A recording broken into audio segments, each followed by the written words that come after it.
What's going on, everybody? It's your boy, Danny the Bull, here for another solo live stream. I enjoyed the last one. I enjoyed the interaction of talking to you guys and getting a chance to interact with the chat. And it just so happens that my family's away on vacation. I've got a ton of time on my hands. So I'm going to use some of that time, spend it with you guys. So it's going to be kind of like an easygoing live stream. I'll let you guys kind of guide it.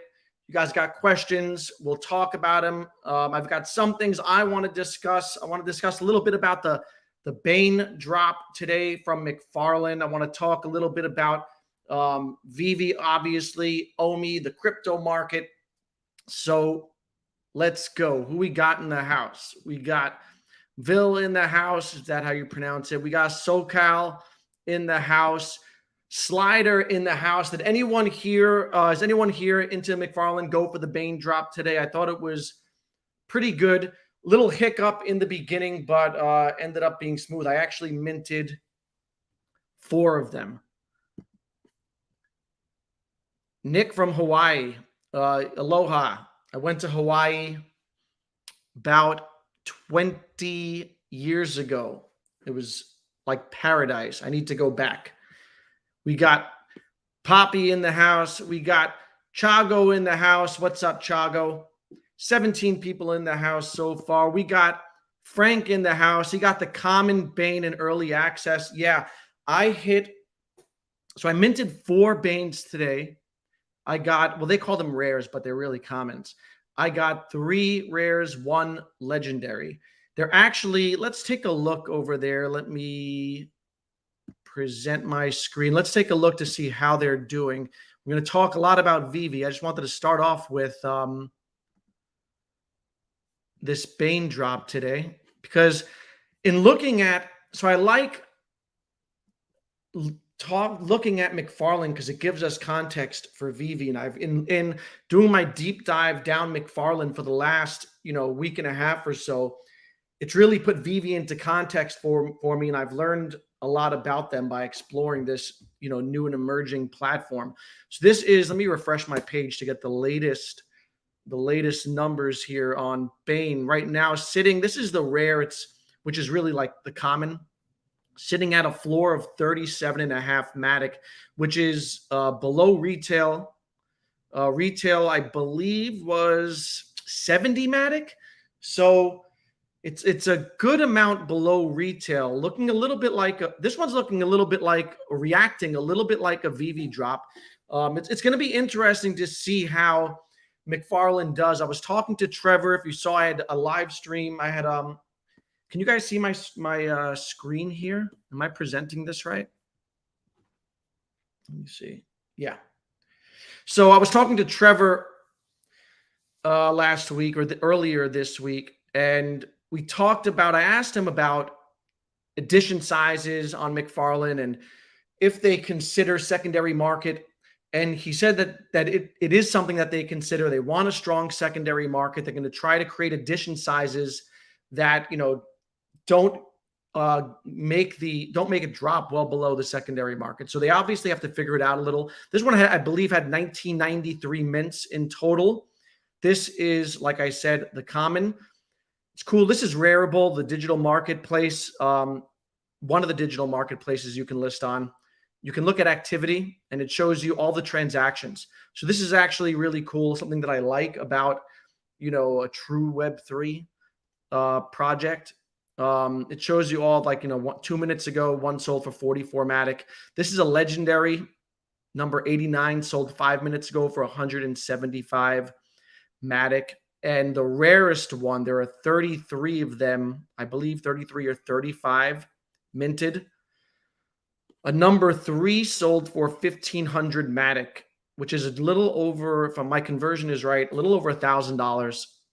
So if you were lucky enough to hit that, and anyone here hit the exotic one, I know one of someone I chat with hit an exotic, and that's like, it's basically like minting one free ETH, right? If you're lucky enough to hit it, you can convert it, you can sell it right away and, nearly get a whole ETH for it on day one. So, pretty cool stuff over at McFarlane today. I enjoyed that drop. Nick says, what can Vivi do to make it a fun, safe trading app? That's what we need and want. It will make Vivi way funner and better. Yeah, I do think that trading is part of the whole collecting experience, right?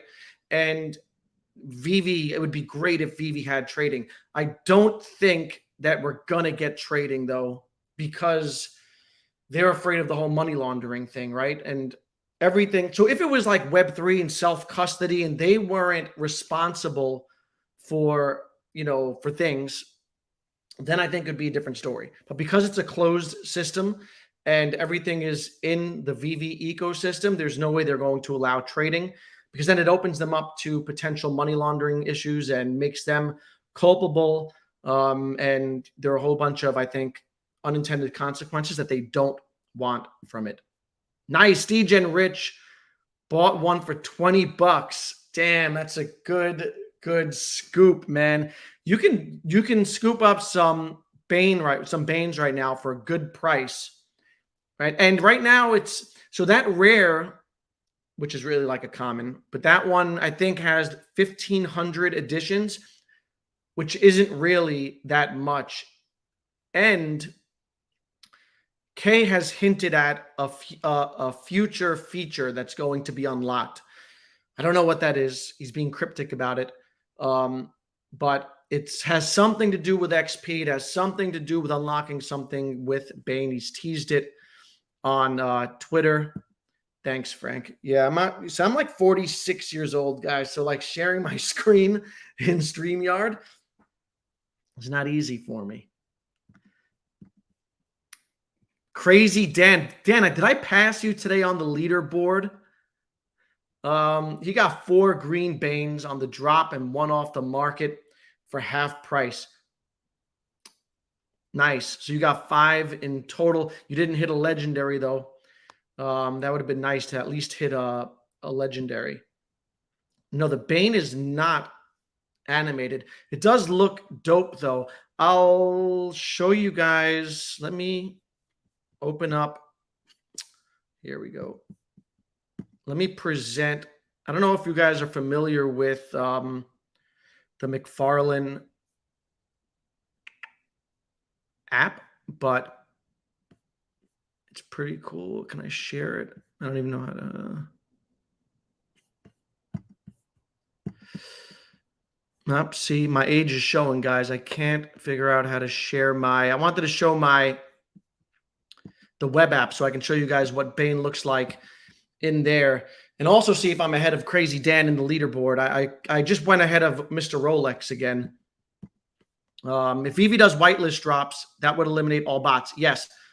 And that's kind of what they're doing over there. So for today's drop, it's pretty cool the way they do it. They stagger the allow lists. So the first hour is the top one. I believe it was like the top 100 or 5,000 or more XP they were able to mint for the first hour. Then for the second hour, it opened it up to people with 400 XP or more.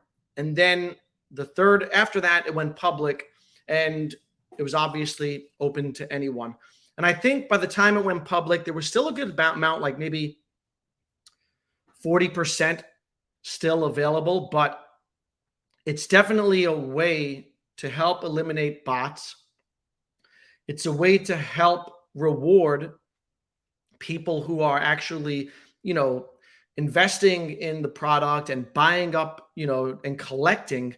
And, it helps funnel out flippers, right? So it makes me excited about MCP, because once MCP hits, it's kind of like a whole new ball game in Vivi, and it changes the whole dynamic. And as of right now, MCP is a complete debacle, right? It's kind of like a joke. It's taken 9 months to get this far, and the points are a mess still. But once MCP is executed, and it really changes the whole game, because you're kind of going to be forced to collect on Vivi. If you want access to future drops, to big ticket items like, the first appearance of Captain America in the comic, first appearance Yoda, all these big characters that have yet to be released. If you want access to them, you'll have to go through, you'll have a greater chance going through MCP. So it really incentivizes you to get involved in that system and to actually collect, right? So it's kind of like staking rewards in a way. So over on McFarlane, I bought some physicals, which are behind me, for Christmas. I got, these guys fell. I got like this Joker. I got like the Peacemaker. This is pretty dope. I got like a Peacemaker collection and some other things, and they airdropped me some Spawn stuff. And I just held on to them, and I accrued points. And with those points, I was able to get on the allow list for the Todd Batman drop. And I was able to mint 3 of them in that first early access period, which I did. And I ended up getting an autographed Todd. Right? So it's kind of like almost like staking rewards, right? You hold collectibles and you're rewarded with access. And then, when you hit something like that, then if you want to sell it, you can sell it. If you want to hold it, you hold it. But like I could sell that autographed Todd right now it's a black and white number 12. Probably get a couple $1,000s for it. I think a comparable one sold for about 3,000 Matic. So, I can take that, sell it, and buy an ETH, right? And I'm debating what I should do. Let me know what you guys would do. Should I sell it or hold? I'm kind of torn. We should be able to trade if you're KYC'd, HRO is trading, and it helps with engagement. This would let people do giveaways again, yes, and get new users more excited. Trading is I 100% agree. Trading is a part of collecting. It's also a part of ownership, right? And it kind of, it goes against what Vivi, the whole system on Vivi. Trading is fun. Also, the ability to make offers on people's, NFTs is fun. So you can do that on McFarlane as well, right? I have that.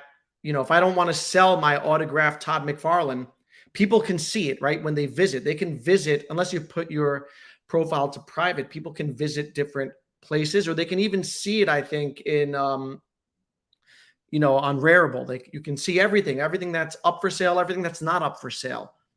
And there's an option for people to make bids. And someone made a bid on one of my collectibles. They lowballed me. I didn't acknowledge it.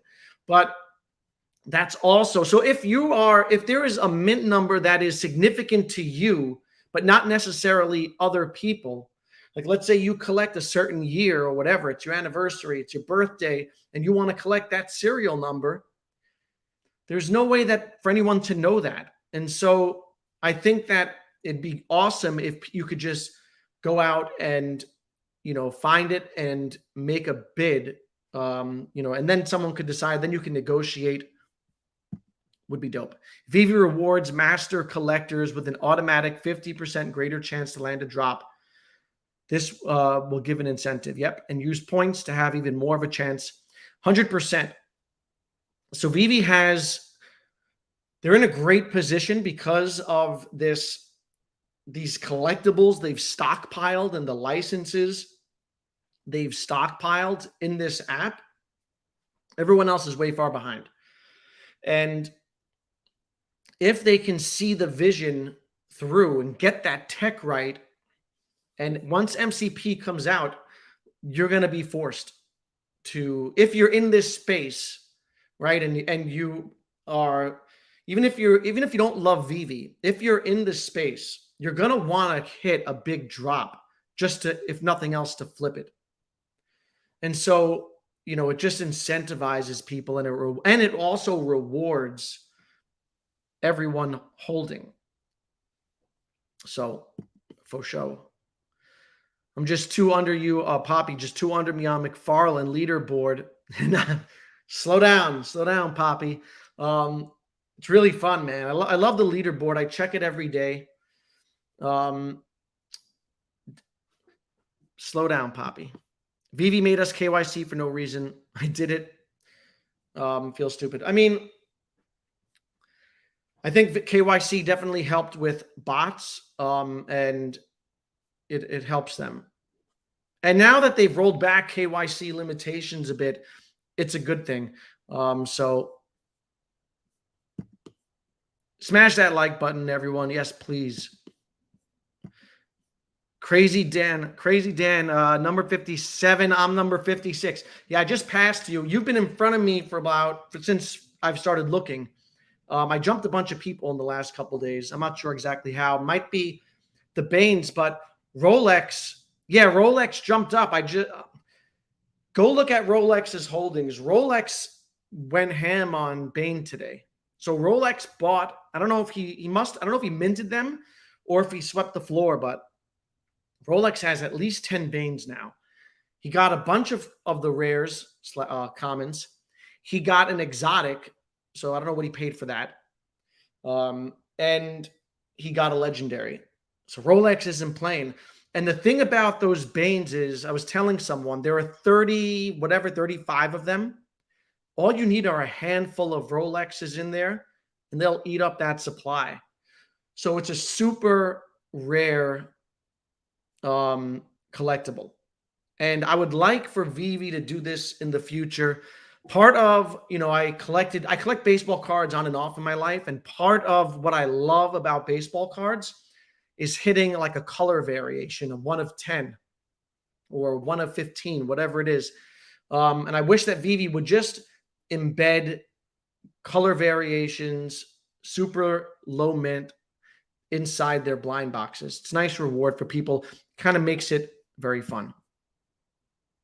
SoCal's being sarcastic. It will be nice when it's here. Got to get it. Agreed. They got to get on that tech. JT, don't you still need to? Yes, you do need KYC to sell, Jay. So that kind of sucks. Also a negative on that side of things. So there are negatives. So being in McFarlane opens your eyes to, gives you context for what Vivi is lacking and what they can do better, but it also gives you context on what they're doing right.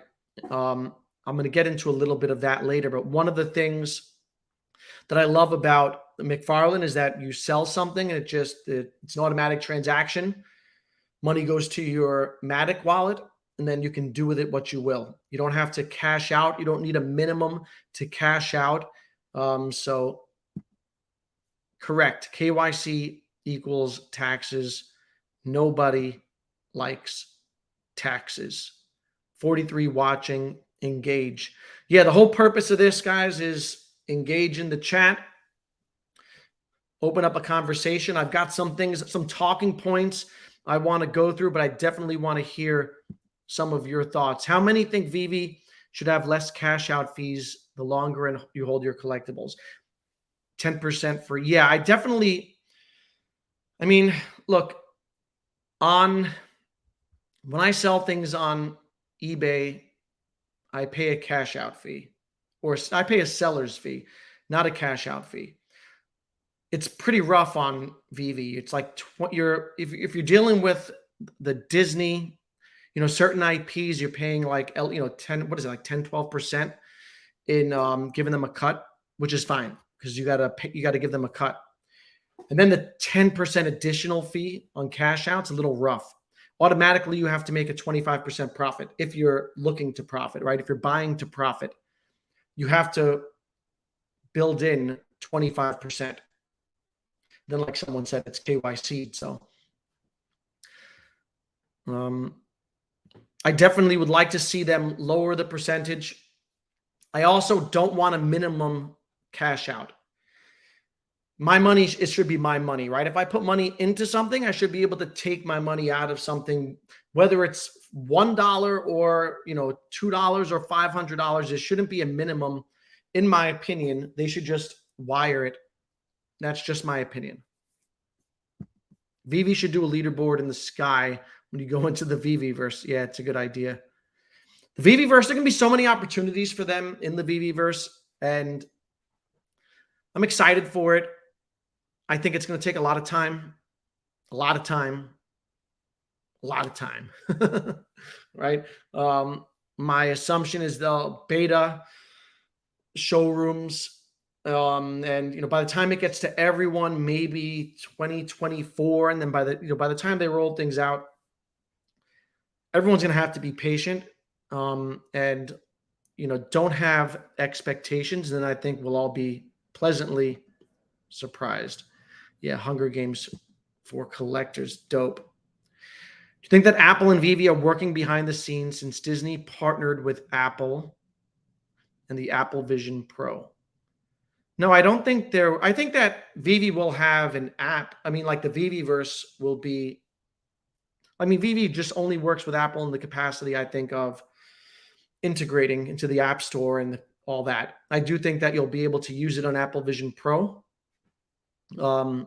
So in that regard, yeah, we have to be able to build maps. Yeah, a lot of possibilities there. Just watched that last night. Oh, Hunger Games. Yep. Apple executives have never heard of Vivi.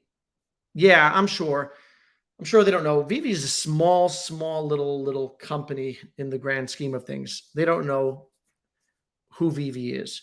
I want to go through some tweets that I found interesting this week and talk about them.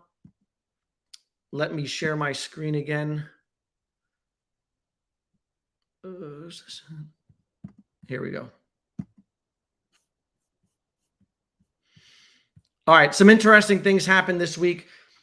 One of them being Nifty's out of business. This is an NFT platform. If you're not familiar with them, they have the licenses for the Matrix avatars, Looney Tunes, NFTs, and I think they have Game of Thrones. So Nifty's couldn't make it through the bear market. They ran out of runway, and it's a reminder of, we complain about Vivi. They haven't gotten enough done. They've been slow on developments, but during the bear market, they've been able to build. I think when I was talking to Ryan last week, he said that they currently have around, I think it was 80. Someone said, I don't quite remember, 80 to 100 employees. So companies like Nifty's are going out of business, and Vivi has been building, right? So Vivi gets a lot of shit for not, meeting timelines, but they're still here. They're going to be here. They're going to continue to build and grow. If you look at, after I saw that, I went over to Recur to check in on their social activity, and they're just they're not out of business, but I don't know if they might be soon. I mean, if you look at Recur and, their socials, they've got like 10 likes on all their posts. There's absolutely nothing going on there. And I remember when they first came out during the bull market, there was a lot of hype. I made a video about them because they had people like Gary Vee invested in them. I don't know if the Winklevoss twins, or there were other big people invested in Recur, and they've done absolutely nothing. So, you've got Palm and HRO doing okay, but Vivi really demonstrates, I mean, they really are the ones who are just continuing to gain a foothold in spite of their poor tech. And this was a post I saw from someone called Buck Chester. He's new to Vivi, and this was his impression. There's no denying they're killing it. I'm new to Vivi, and I have to say I've been impressed. So many IPs to choose from, comics and collectibles. I love it. And it's interesting to get a fresh perspective on Vivi because we've all been around it for so long, or most of us have been around it, and we take for granted, everything that they've done, all the IP and stuff. So when someone new is introduced to it and they see the depth and the breadth of all the IP that they have under the roof at Vivi, just reminds you of it's going to be hard for others to catch up. So welcome, Buck Jester. Another interesting thing, I don't know if you guys saw this one. Let me pull up the post. Mattyverse, who is he's a Web3 NFT influencer, has, I want to say, 250,000 followers on Twitter. So similar to Von Doom, and we saw Von Doom tweeting about Vivi after Comic-Con, right? Von Doom was at Comic-Con, and he said that he noticed a shift in the digital collectibles scene, people being much more open to it. And he specifically mentioned Vivi. He mentioned the Stan Lee drop. And he's since been following it and tweeting about it. Here, Mattyverse tweeted out 13 iconic brands and their first ever NFTs. All right, so he highlights a bunch of things. He highlights Ubisoft with their first NFTs on Tezos, WWE with their first NFTs, which I wish were on Vivi. That'd be dope. But Undertaker cards, John Cena, I forgot where that is. Coca-Cola. Saw this in the bull market before Vivi. Coca-Cola dropped on another platform. What else we got? Punk, Sport Ape. He highlights those, highlights Nike. And amidst all of these, he highlights DC and Vivi. The first DC digital collectibles were released on Vivi Official. They're also the first collectibles on the app and the first Batman NFTs. So here you have, there's been a lot of talk about the Web3 crowd coming into acknowledging Vivi. And you're starting to see it, right? He also highlighted Spider-Man, Marvel. First Marvel licensed collectible also on the Vivi official app. A few varieties of these, and the cheapest is around $80 in the app. So let me get back to here. Give me a second.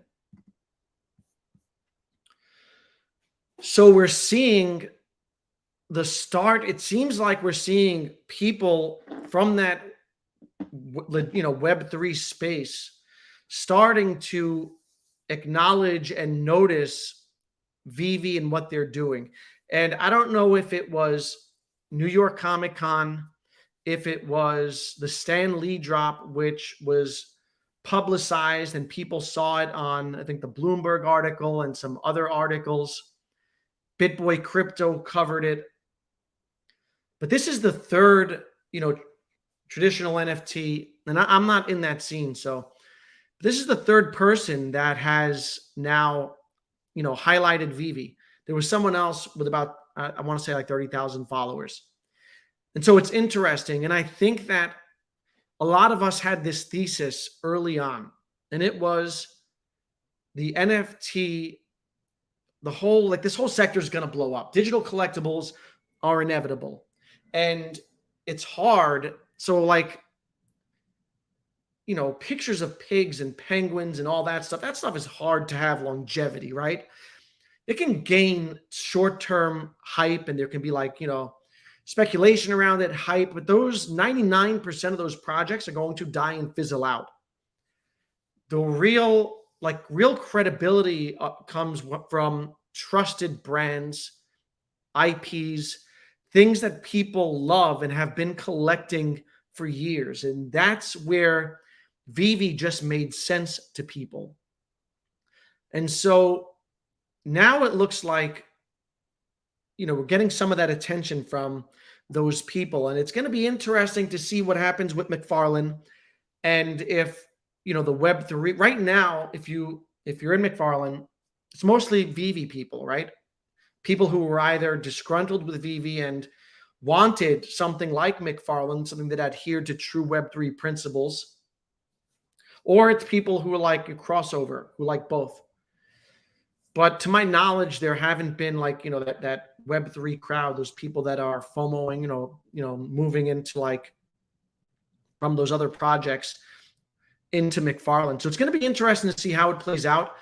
And ultimately, I think people are going to be forced. It's only a matter of time, right? Before our thesis becomes their thesis. And they saw the Stan Lee drop to a 30x. What happens when Captain America First Appearance comic comes out? And now you got Von Doom covering it. You got this guy, Mattyverse, or whatever his name is, and these other people in other, in like the true Web3 space covering now. Now their eyes are on Vivi, and now they send out that information to their followers. And this comic that you can get for $10 will automatically go to whatever. Like, you have to be stupid not to go for the a comic drop that's $10, right? I mean, like Elsa, I get it. You don't want to go on, I'm not going to go for the Frozen drop tomorrow, right? But to not go for that Stan Lee drop, which was $15, and if you hit that secret rare, it's a guaranteed 20 or 30x. There aren't that many places where you can find returns like that are guaranteed with proven IP. And so it just makes sense to me that at some point you're going to get these people who have been ignoring or it's been under the radar, and there's only so long that they can ignore it, right? Well, they'll, and then they'll be incentivized. Now, if they want that Captain America, if they want a better shot at it, now you have to give to this ecosystem and participate in it, and not, for a chance to really get it. And so I thought it was interesting, to see that post from Mattyverse off the heels of Von Doom and the other guy I saw. And it's just interesting to see how this whole thing is evolving. Let me get back to these comments. Season 3 OG, what do you think about the DC Comics and Palm? Will they survive? Yeah, you know what? The only one that I went after, I was on the wait list for the Superman one, and it was super buggy and a hot mess. And I would think I was online for like an hour, super excited. Then it kicked me off and it sucked. I bought one on secondary, like I think it's the common version, whatever they call it. And it's gone up quite a bit, and it's held value last I saw. But I don't know. I don't know what their longevity is. I like what they're doing with bat cowls. I think their cowl holders are satisfied, right? They're happy with holding their cowls. And I think that's important because they have been able to deliver utility. And this crossover utility with McFarlane was also dope, right? So now, and that's what Web3 is about. That's what interoperability is about, is cross-platform. And this whole, all these worlds, merging, combining, and like being like fluid with each other. So I don't know enough about Palm to say whether or not they'll survive. I will say that I like what they're doing, and we'll see.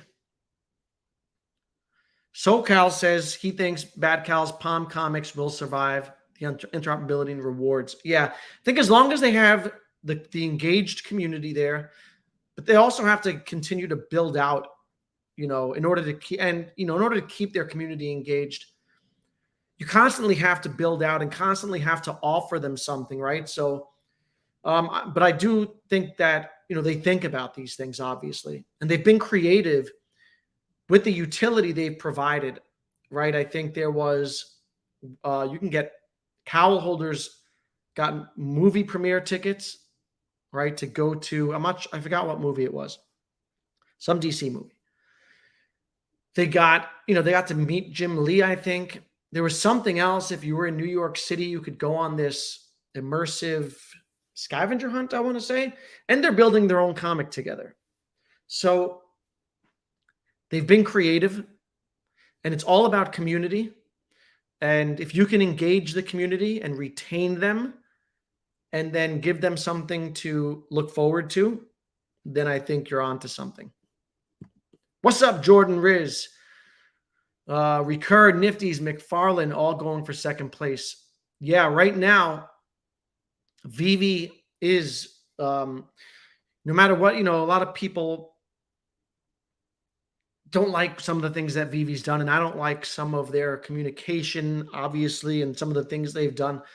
But there's no denying the fact that right now, Vivi has the top spot, and it's really by a lot. I love what of everyone, I love what McFarlane's doing a lot, but they have a long way to go, right? I talked to Trevor, and he said that they do have a lot of IP. And if there's anyone, I think, any company that has a chance to see, I don't know about taking over Vivi because, all right, so when I talked earlier about this McFarlane giving me context for Vivi, it shows me what I don't like about Vivi, right? I don't need to pay a cash out fee. I can self-custody my assets. I can make bids on people's things. I can just give someone an NFT of mine if I want. I have true ownership. I love that. Vivi doesn't have that. But it also puts into context what Vivi does right. And that is something that gives them a huge advantage in this space, which is the usability of the platform is just beyond easy, right? You don't have to onboard someone new. Think about someone being onboarded to the digital collectible space and they're not crypto literate.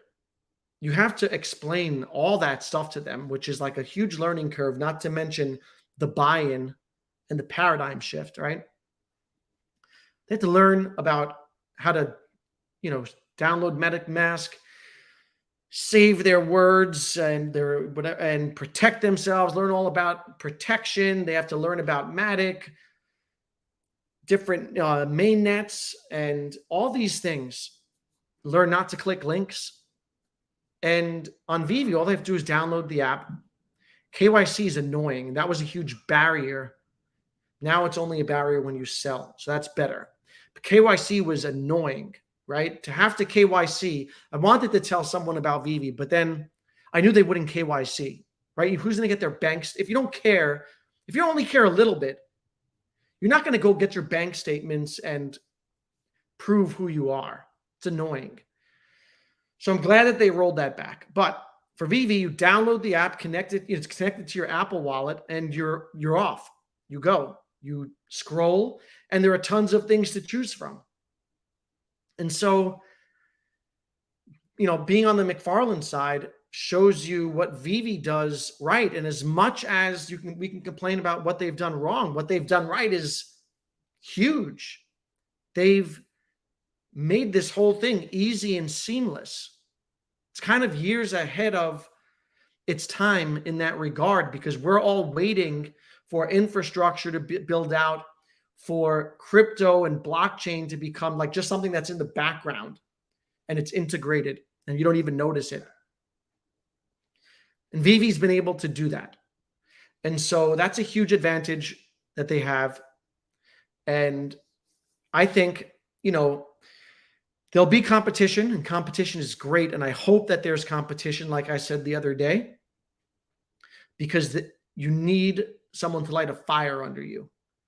And I'm hoping that they see, and I know that they do, that they see that people are already getting rewarded over there.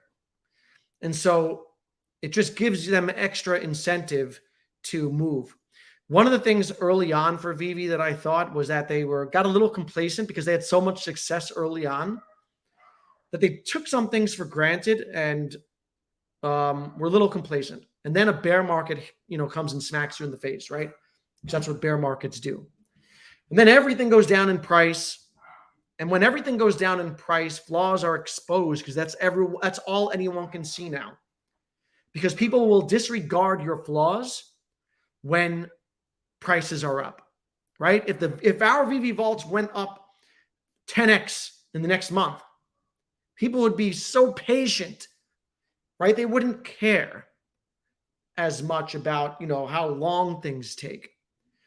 But because everything is down and they're down across the board, flaws are exasperated. And that's just the nature of the beast. It's the nature of a bear market. Jay says, I feel like Vivi is going to roll out development and updates strategically for the bull run. Yeah, I hope so. It's nice to see. So this week, they rolled out a couple of updates. You now have the YouTube videos in the app, which is cool, which is also annoying because I think it just plays like it. I went for the comic drop today and it just like played automatically like twice. It was annoying. They have to fix that. But very dope to see those videos, those YouTube videos embedded in the app. The web app also got an upgrade. I didn't get a chance to see it, but I did see in some of my group chats, they were showing images of their collectibles and how detailed they look on the new web app. All right. Now, our collectibles, a phone app is only so powerful. And there's only so much like resolution or whatever that it can display. Once you build out to like a web app and all these other things, the resolution gets better, things look better. So there were 2 more upgrades this week for Vivi, and they're doing that, right? They're hitting a cadence, localization, craft and burn, all these little things. And these small incrementals, the Japanese have a word for this. It's called kaizen. I think that's how you pronounce it.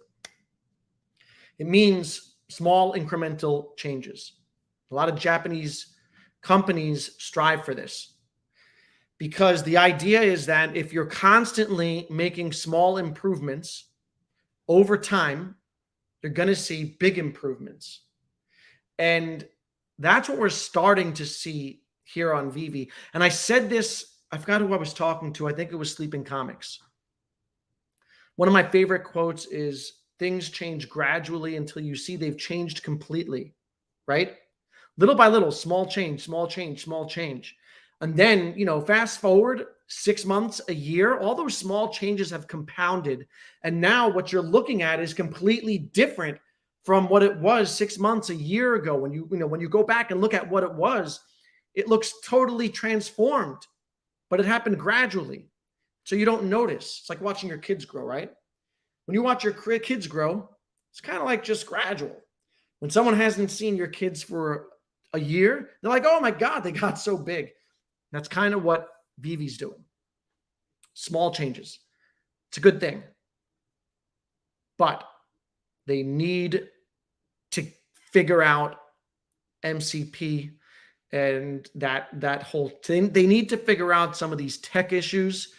I don't know what it is. If it's like tech debt, if it's their developers, but they need to figure it out because look at Mr. Rolex. Hit 100, right? Top level. Just has confetti to show for it, right? And Sanjay, I was in Spaces, or I was listening to Spaces, and Sanjay was talking, Mr. MC1, and he was talking about how disappointing that was. Because here you have one of your top collectors, and he hit the 100 level, and all he gets is confetti. And so it's awesome that they're hitting these milestones and they're checking these boxes and they're moving, and that's all going to add up to great things. But at the same time, they got to get those big ticket items solved. And once they do, once MCP is solved, Viviverse rolls out, you're giving people a reason to stay. You're rewarding them. You're gamifying the experience because, like Crazy Dan was saying before, and Poppy, we were talking about our place on the leaderboard, right? That's fun. that incentivizes you. So for instance, when there is a big drop on Vivi, whenever they announce a big drop, there's often a sell-off, right? Because people want to cash, they want to sell what they have in order to buy the new thing. If you are rewarding people and you have a threshold for, points that they need, now they're incentivized to buy because they want to make the cut, right? And especially like when rewards are seasonal and things reset, right? Because right now everyone's got a bunch of points. But when things reset and you need a certain amount of points in order to qualify for something, that gives you the opposite effect of what's happened in the past, right? Where instead of people selling to, buy, they're going to be buying so they can buy because they want to hit that cutoff. So it changes the whole dynamic. It rewards people. It gamifies the experience and makes it more fun, gives you a reason to go into the app to engage because you get rewarded for that. And so, we've all been looking forward to it. Hope it happens. SoCal, I was the 3,254th person to join Vivi based on first collectible purchased. LOL. That's probably pretty good. Do you think Hex surge like XRP? You mean if they win? Yeah. Or yeah, you know what? Crypto's funny because things sometimes have like the reverse of, like Terra Luna went to zero and then people bought it and remember people made a whole bunch of money on Luna after it went to zero because it went to like 5 zeros. But Richard Hart is an example of what you should not do as the leader of a project, which is just bring unwanted attention to yourself, right? Just, I don't know if you guys know who he is. He's the guy behind Hex who's being sued by the SEC. But this guy just goes on huge spending sprees, wears outlandish Gucci outfits head to toe, and flaunts his wealth. And in turn, he put a big, X on his back and mark on his back. And now he's getting sued, possibly go to jail. Yeah. Don't touch Hex, not financial advice. Lord of the Realm overslept. The Stan Lee drop. That one hurts. The good news is one of the things that I did like from the community update that I didn't touch on was the fact that they're going to be allowing you to opt in within a 24-hour period for the waitlist. And then give you the opportunity to just automatically take your gems, so that you don't. So, for instance, if you live in a geographical place where many of us do, many of you do, not me. If you live someplace where it's like 2 a.m. at drop time, you don't have to wake up. And I feel like they should do that already because it's kind of annoying you hit your wait list 30 minutes before, and then you got to make sure that you go in and buy it. Kind of wish it was automatic already. But it's going to be a good thing once it is automatic, and it'll further democratize the buying experience for people all over the world because there are tons of people in Europe, Australia, all different places. And as they looked, especially to get into like the Asian market and new markets, the drop system needs to be democratized, or else you're not going to get people from these regions or retain them. So it's a good thing. Pulled the number 52 legendary Bane. Awesome. It's great to hit those legendaries. The exotics are dope. Also, I wish I hit an exotic today. Bad Cows has given me more utility than anything else I've bought. Yeah. Bad Cows has done a tremendous job. Dr. Strange in the house. What's up, Strange? What's going on, buddy? G Flow. Danny, what's your bull case for Omi next bull run? Love the con. Thanks. I've had a lot of time lately because my work schedule in the summer is super light and my wife's away. So she went back to Greece. I'm working. So she went to Greece with my daughter. My son's 15. He's kind of like doing his own thing. I have a lot of time in my hands, bored, so I'm making a lot of content. My bull case for OMI is 5 cents. I'm not sure it gets that high though. That was my bull case. I guess it still is my bull case around 5 cents, which would put it at, I want to say $10 billion market cap, which I think is doable. If you look at Mana and Sandbox last bull run, they hit, I think, $7 billion in market cap.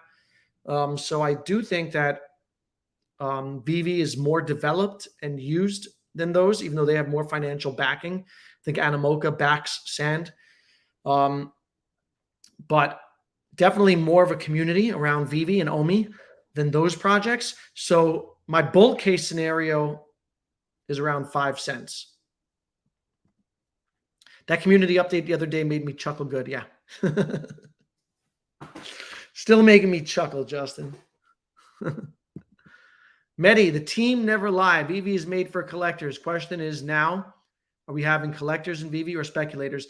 Yeah, and for sure there are a lot of, I mean, the team did lead us on a little bit. So, but, and it is made for collectors, but when you have a secondary market built in, it inherently makes it a speculative investment play.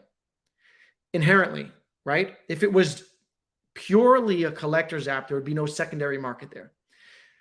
The fact that they build in rarities and that's fine, because the collectibles industry is also based on buying and selling and investments, especially today.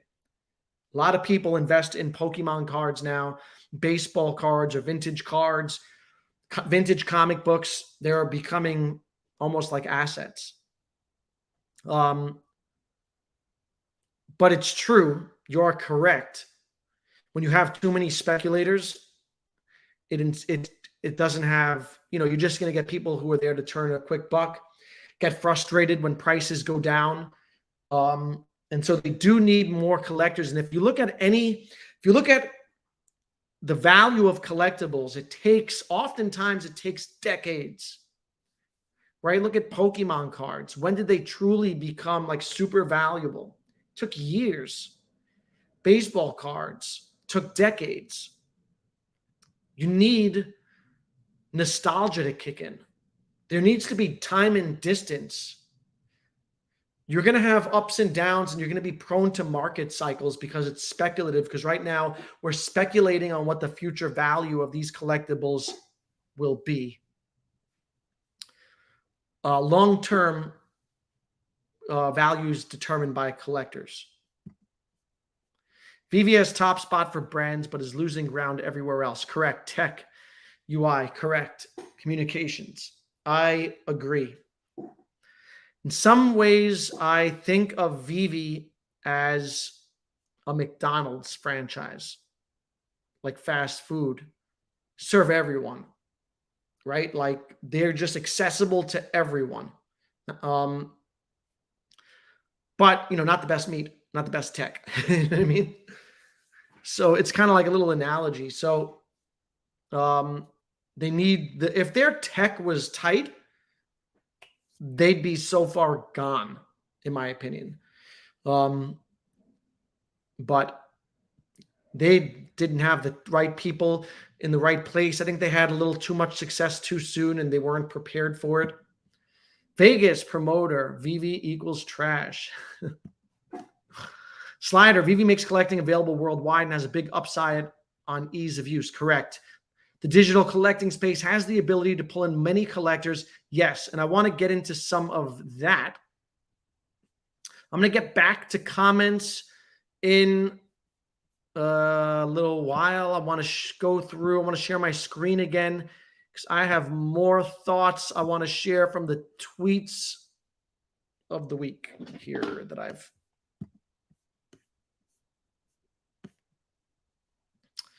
This is an interesting one. Vivi Fox. I don't know if you guys saw this one. She tracks active wallets and buying and selling in the Vivi app. Active wallets are up 20% in the month of July. Buyers, 21% more buying, 22% more selling. So there's, over 20% in transactions more in July than in the previous month. They released less stuff, less tokens minted, which I think is a good thing because they oversaturate the market. And 22% more people minting. Very bullish to see that. So I don't know, again, is this the result of, Comic-Con and, they added people every day. I think they onboarded a good, what was it? I want to say 200 people, or was it 50 people? I forget. But regardless, I think it was like 1% of their total like daily active users were added every day during Comic-Con. So I don't know if it's that, if it's people getting wise to Vivi, if it's a Stan Lee drop and some promotion around that. But it's good to see an uptick in active wallets and trading. It shows that, Vivi's a little bit coming back a little. This was Foster's take on the community update. And he was talking about basically the fact that the team's been building for 2 years and they're making these, it's basically what I was saying earlier. They're making these slow, steady gains and they're showing that they're working. And sometimes you have to be patient. This was interesting from Javier Torres. Shout out Javier, or as Chris Coffey calls him, Javier. In reference to those waiting to hear news about OMI progress, a quick reminder of this. And he quote tweeted something that he had tweeted earlier. So in this, let me play it. Myself and Dan, we had never spoke negative about OMI ever since it was born. So I don't know if you heard that, but in that clip, Dan says, or Dave says, that he and Dan have never spoken about OMI since it was created. And, that is obviously strategic on their part because they're trying to avoid, I was talking about one of the things that I mentioned and that we discussed following that community update was our frustration that they did not acknowledge OMI. They didn't take advantage of the platform. And what Javier is saying here is that this is a conscious decision on their part because they want to distance themselves from the token in order to make it to make it appear to be like more decentralized and not pushed by people, or it's appreciation, the result of the efforts of others, trying to avoid that component of the Howey test. And I do think that there is something to that. They are, let me stop sharing my screen, get back to you guys. That is for sure something that's in their minds. And DGen Rich says OMI is a security. So we'll see. I mean, it's bullish that XRP Ripple lost their case to the SEC. I think that it depends on who you ask. If you ask Gary Gensler, he would tell you, hell yeah, OMI is a security.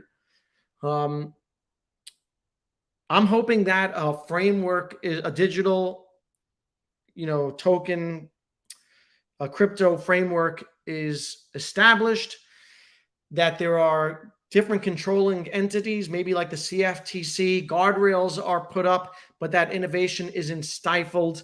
And if it is a true utility token and it's built into the ecosystem, then you can argue that it's not a security. You can argue that it is a security, right? Because there are obviously people behind it. But I don't know.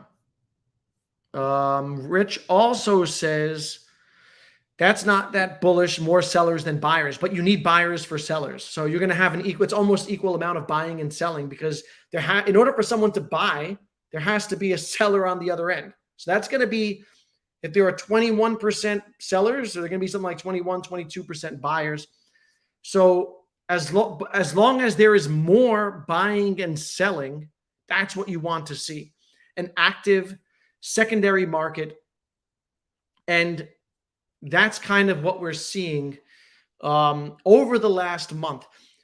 I would like for that to be sustainable and see that traction. Then you can get some confidence and say that we're on the rebound and that Vivi, the bottom is maybe in.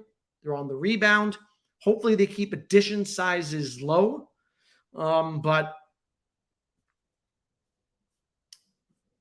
all good. Let's see what else. Let me scroll up over here. I want to get back into this chat, see who I missed. Vivi is really not that good. You can't even cash out. You can put money in, but can't take out. So, I mean, it depends where you are. The rolling cash out, I agree with you that if you're going to take people's money, you have to give them, they need crypto payout, in my opinion. They need it because you can't have even the possibility of people having their money stuck there. I only had a couple $1,000s in gems that I wanted to cash out. And I wanted the money to buy Bitcoin working towards my whole coin. So I was going to use that to buy whatever, 8% of a Bitcoin. And then they lost their payout provider. And I was pissed off. And that's frustrating. And for people who are currently in a location, like I know Europe still doesn't, I think, have it. And there are people with a lot of money. And so you need to have the ability to cash out. And I think crypto should be an option. But the winners are Vivi, Bat Cows, Earth 2, HRO, McFarlane, Cryptoys. Yeah, you know what? I don't know anything about Earth 2. I see Randy talking about it a lot. I know you can buy like plots of land that are actually like plots of land or whatever. I kind of like what Cryptoys is doing, and I feel like they're their own niche.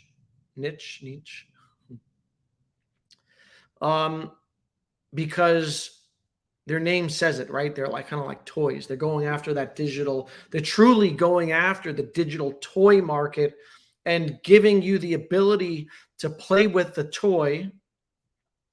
And they're going after children, which is a fickle group, right? But they're having they have a guardian program coming. So I like that idea because if you can get children, like my kid, I bleed money because of Roblox. When my daughter was into Roblox, she would bleed me for money in microtransactions.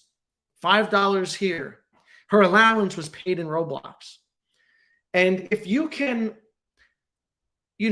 get kids in and hook them, you've got something, but they're fickle.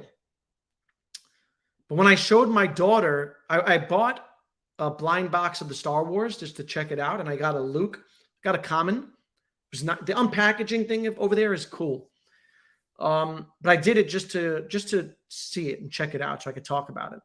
And my daughter saw some of their original stuff, like they have like animals, and she immediately gravitated towards it and liked it, and she wanted me to buy her one. And so that got me thinking that they are onto something. And I just saw that they released a mini game and aligned with their own IP, which I also think is super important. Building out your own IP. And I think Vivi should do this. Create their own, and it's hard. But if you do that, you survive. If you can create your own IP, and isn't that what like Squishmallows did? I don't know, Jeremy Padawar. If you can create your own IP, then you'll live forever, right? You're not beholden to other. You're not like having to forever be at the mercy of licensors. So, Cryptoys has their licenses, and then they also have their own stuff, which is kind of dope. Living Aloha, $10. Thank you, buddy. Thank you for that super chat. Mahalo. for the great stream. Man, I miss Hawaii. What part of Hawaii are you from? I've been to Maui and Kauai. And Kauai, and they're both, when I went, that was 20 years ago.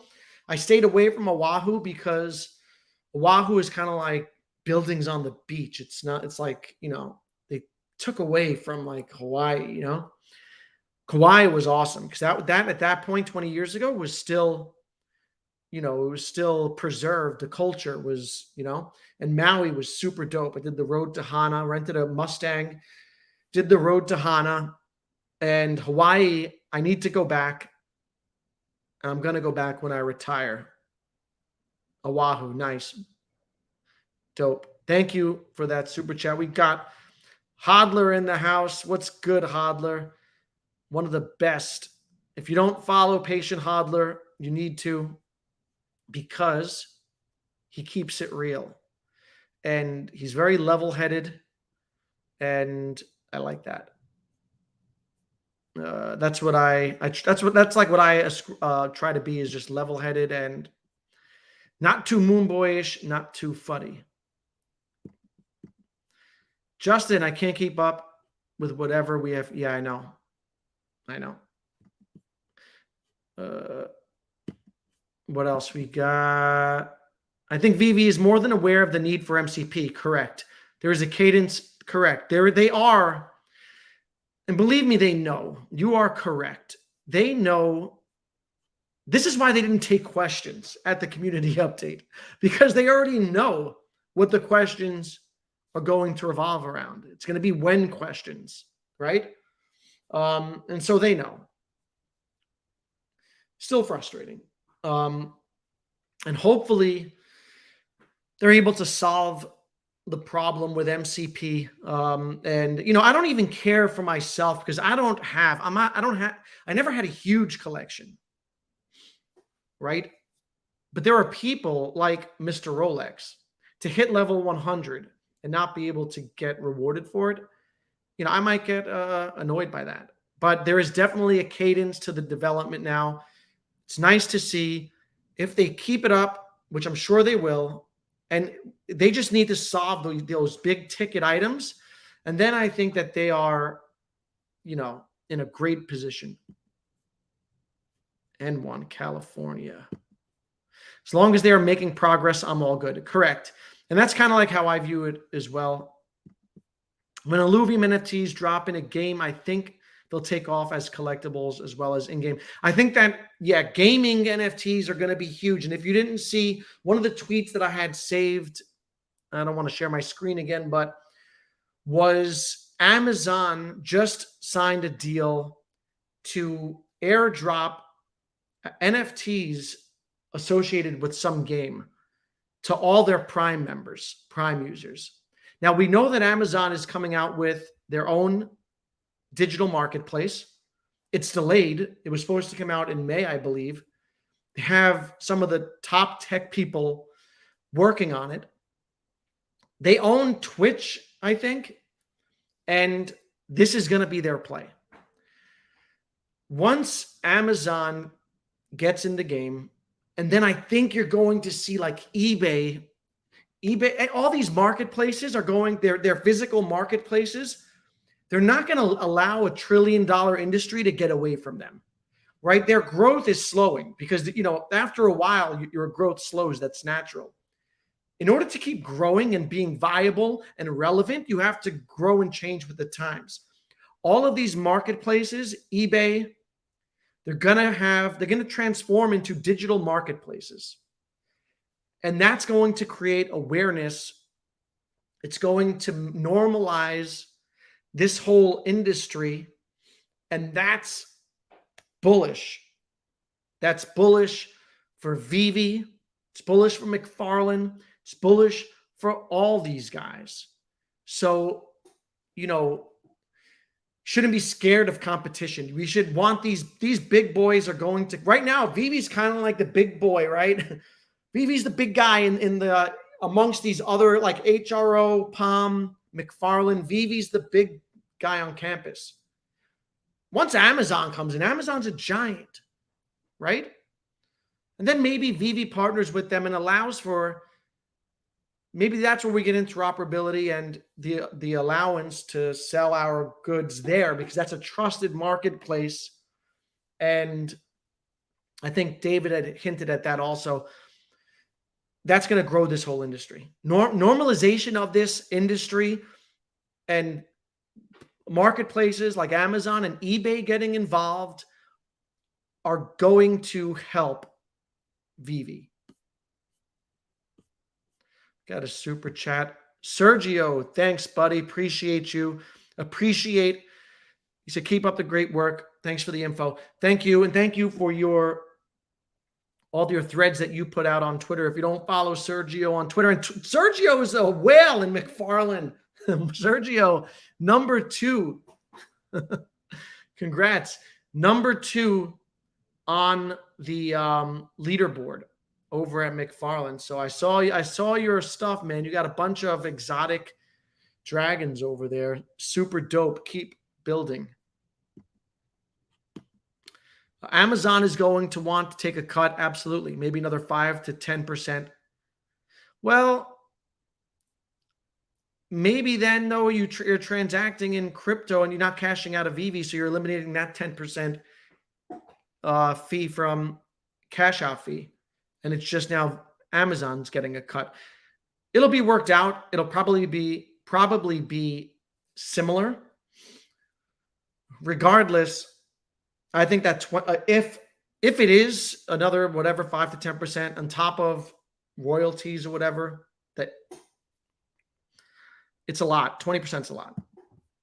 Amazon is more focused on Web3 gaming. Correct, they are, but it just normalizes everything, and I think that they'll creep into. I think that that's where they're getting their foothold in, because they see the future of gaming. And I mean, you have to be blind not to see the future of gaming. It's such a natural marriage between, gaming and NFTs, and it's got to be done right. It can't just be focused on money. If it's focused on money, it's destined to fail. It's got to be focused on enhancing the gaming experience and doing so in a simple way, integrating, crypto and NFTs in a seamless way. But I think that GameFi is going to be huge next cycle. And personally, I'm looking for coins to take advantage of that. Is the McFarlane leaderboard mostly homies? It's a lot, yeah. I mean, I don't recognize all the names on there, but Superstar Joe's on there, Superstar Rob's on there. I think they got knocked out the top 100. Take that, Superstars. I think they got knocked out. Sergio's up there for sure. Rolex.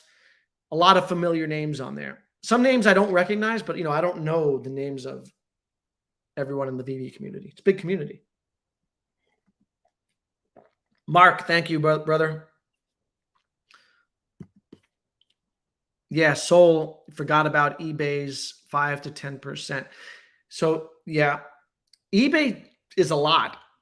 I sold a lot of stuff on eBay over the last. I sold a lot of baseball cards about a year ago. And the fees there are it varies between 12% to sometimes more, depending on your standing with them and how much you sell. I want to say they'll give you a break on seller fees, but it's annoying. It's annoying to have to give someone a 12% cut. But on the other hand, without them, I wouldn't be able to sell, right? They're linking me with all these people. So, and Vivi, I don't mind the Vivi fees and paying the license, the licensor fee, the residuals. I don't mind that. The cash out fee on top of it, that's a little much, but it is what it is. Let me go back up top to some of these. Let's see. I missed some. Bill, who else? All right. Watching on vacation in Turkey. Great stream. My brother's about to go to Turkey. I think he's going to Istanbul to get hair implants. He's about to go there. He's about to pay, I think, $3K to get himself a full head of hair because he wasn't blessed with these genes. He got the short end of the stick in the family. Now he's planning a trip to Turkey to get himself some hair implants. Can't wait for 24-hour wait list for sure. 24-hour wait list changes the game for people living overseas. For me, it's overseas. For you, I'm overseas. But for sure, right? You're at a huge disadvantage if a drop is at 2 a.m. Remember Jordan Riz? I was chatting with him, and he was talking about he was waiting up till midnight to hit a drop. And then he hit it. He got accepted from the wait list. But he put it on the wait list and he had to wait up another half hour right? And so you need to democratize it. You do that by having the 24-hour wait list and then making it automatic. That has to happen. Just remove as many steps as possible from the process. Super important. Make things easy and seamless. How confident are you in the blockchain team? I mean, I have, if they're like the tech team, I don't know. I wouldn't say like I'm overly confident just because I haven't seen them really. Vivi's weakness has been tech. The product has been great, right? It resonates. The vision is awesome. That's what we're all here for. Their problem has been on the tech side of things. So am I confident in that? I'm not confident, but I'm not pessimistic. I'm not expecting them to fail. I think that they'll get things done, but I think it may take some time. And I think we're used to waiting at this point, but I just want, on the OMI side of things, I just want at least one clear deliverable before the halving, before the Bitcoin halving, because the fear and anxiety is going to ratchet up tenfold if we're at the halving and we still have no utility for the token. And so I'm a patient person, but I want them to accomplish at least one thing on the OMI side of things before the Bitcoin halving, get some utility. This way we can get in a position to get on a good exchange, Binance. And you don't need the whole utility program in order for OMI to do well. Crypto is not based on, it's an irrational market. Crypto is not based on fundamentals. It's based on narratives. It's based on speculation. It's based on a hype. And if sentiment is strong, and if more eyes come to Vivi, and let's say Vivi market recovers, and you have people now like Von Doom, Mattyverse covering Vivi, because they're going to. Now that they've paid attention, now that it's on their radar, like I said before, that Captain America first appearance drops, there's no way they're not publicizing that. And now all these eyes are on Vivi, right? And the whole NFT market comes around. Now you've got a big shift in sentiment. And sentiment is everything in crypto, right? Crypto is about narratives. It's about sentiment. It's an irrational market that gets over exuberant, and things get crazily overvalued in bull markets. And that's how it works. No one plays Decentraland, right? Name someone that you know that is in Decentraland. I think they have like 40 active users. And we complain about Vivi. $7 billion market cap off of metaverse hype. And so that was always my thesis around OMI, was the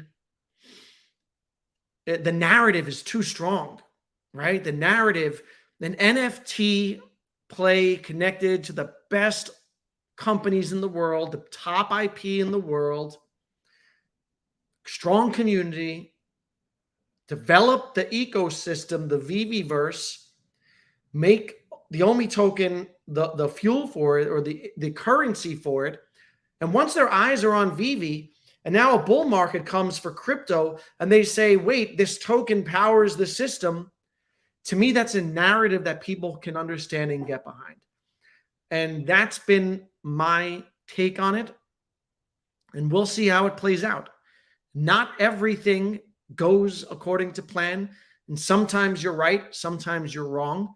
But that was my thesis, a year and a half ago when I started buying OMI. And that is still my thesis. It hasn't changed. Some of the fundamentals, changed a bit, but thanks, SoCal. Appreciate you, SoCal. SoCal's the best. He's always making sure that you guys hit the like button for me. He's my resident watchdog. Appreciate you, SoCal.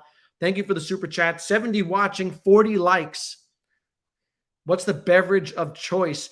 My beverage of choice is I usually do a little wine. Depends. During the week, I'll have like a glass of wine. On the weekends, maybe on like a Saturday night, might have a couple of beers and then some Johnny Walker Black with a cigar in my backyard. Thank you, SoCal. Had the opportunity to meet him out in California, Designer Con. Awesome guy. Part of, and this is what this, Vivi, no matter how people feel about Vivi, it's like the community that they've been able to build has been something that is difficult to replicate. And another aspect of, crypto NFTs are driven by communities. And I'm not familiar with a lot of projects in the space, but I can't imagine that they have communities as strong as ours. Go scrolling back up to try to get some of these. Crazy Dan likes Elmon. I've heard of Elmon X. I'm not familiar with them. I've seen that they sell like NFTs of like historical things. Looks pretty cool. My Collectibles had one, I think. So maybe I'll check it out. I also want to check out, I think it's So Rare, which also My Collectibles put me onto, which is, and I've been seeing So Rare now in on my Twitter feed. It's like a fantasy sports card collecting game experience based on NFTs. You can trade cards, create a team. And so if you love fantasy sports and you love NFTs, it's like a natural fit.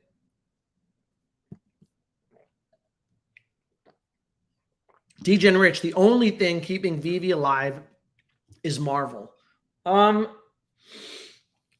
Marvel is it's a big deal, man.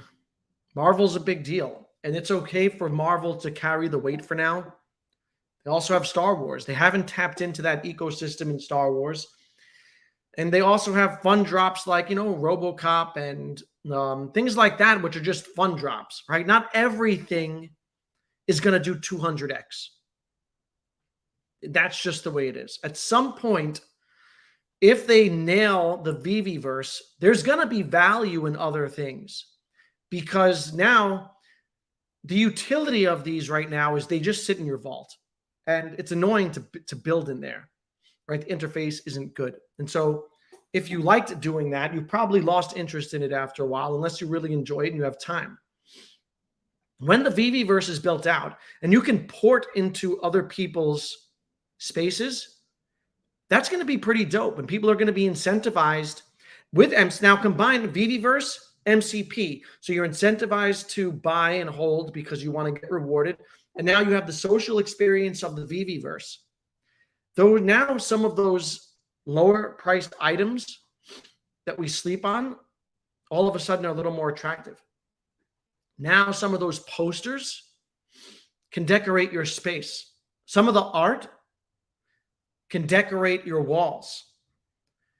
And the thing that Vivi has done really well is convert people and introduce them. So there are people who are now into art who weren't before because of Vivi.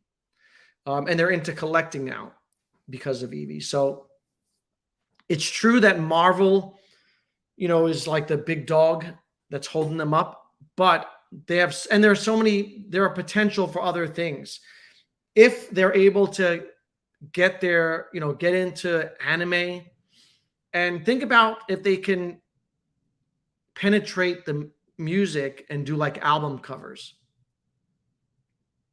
It'd be pretty sick, right? If like limited edition album covers of like classic albums. There really are just so many avenues they can go down. And so, it's all good. I threw away probably 100K plus in Pokemon cards. Yeah, it's crazy, man. Growing up, I had like every Star Wars toy. I had so many valuable things that my parents threw away, and you get this all the time because you don't realize, as when you're growing up with something, you don't realize it's going to be valuable because you're not buying it for value. You're buying it because you value it, right? Not that it's valuable. 10 or 20 years go by, now you're nostalgic for it, and now it's valuable. And I was thinking about this. So Sergio tweeted about the quality of the Elsa collectibles. And it's pretty, and he juxtaposed the Elsa, the Frozen stuff with like images from the movie or whatever. And he said, tell them apart. Try to tell them apart. And I was thinking about the fact that over time, the quality of these is going to get better and better and better. And some people fear that the current stuff is going to suffer as a result of it. But what's going to happen is 10 years from now, when you have, a Spider-Man that scales the wall and is like, looks lifelike, you're going to go back and look at that first Spider-Man, and it's going to look old, and you're going to be nostalgic for it. That's how collectibles work. But it takes time. So you have to, in my opinion, Vivi has to have longevity and maintain loyalty to their brand in order for things to play out really well, which they have an opportunity to do. And time needs to elapse. And then that's when that nostalgia kicks in. That's when you're like, oh, remember that season 1 Batman? Right? But time is a necessary ingredient. Oh, yeah, we talked about that. What else we got here? I think we talked about that. Please remember that the judge said Ripple did not sell unregistered securities to lay crypto traders. It did so when selling to sophisticated investors. Yes, true. So their sale to their ICO or whatever was deemed a security, but over the market sales, not a security, which was bullish. The SEC is not going to relent, right? Obviously, we've seen them continue to go after, they're going after Richard Hart. I think there was another lawsuit. There were talks that they're going to appeal. They're not going to relent, but any appeal will take years. The Coinbase trial will take years. And so none of that's going to be resolved by the next bull run. That's a good thing.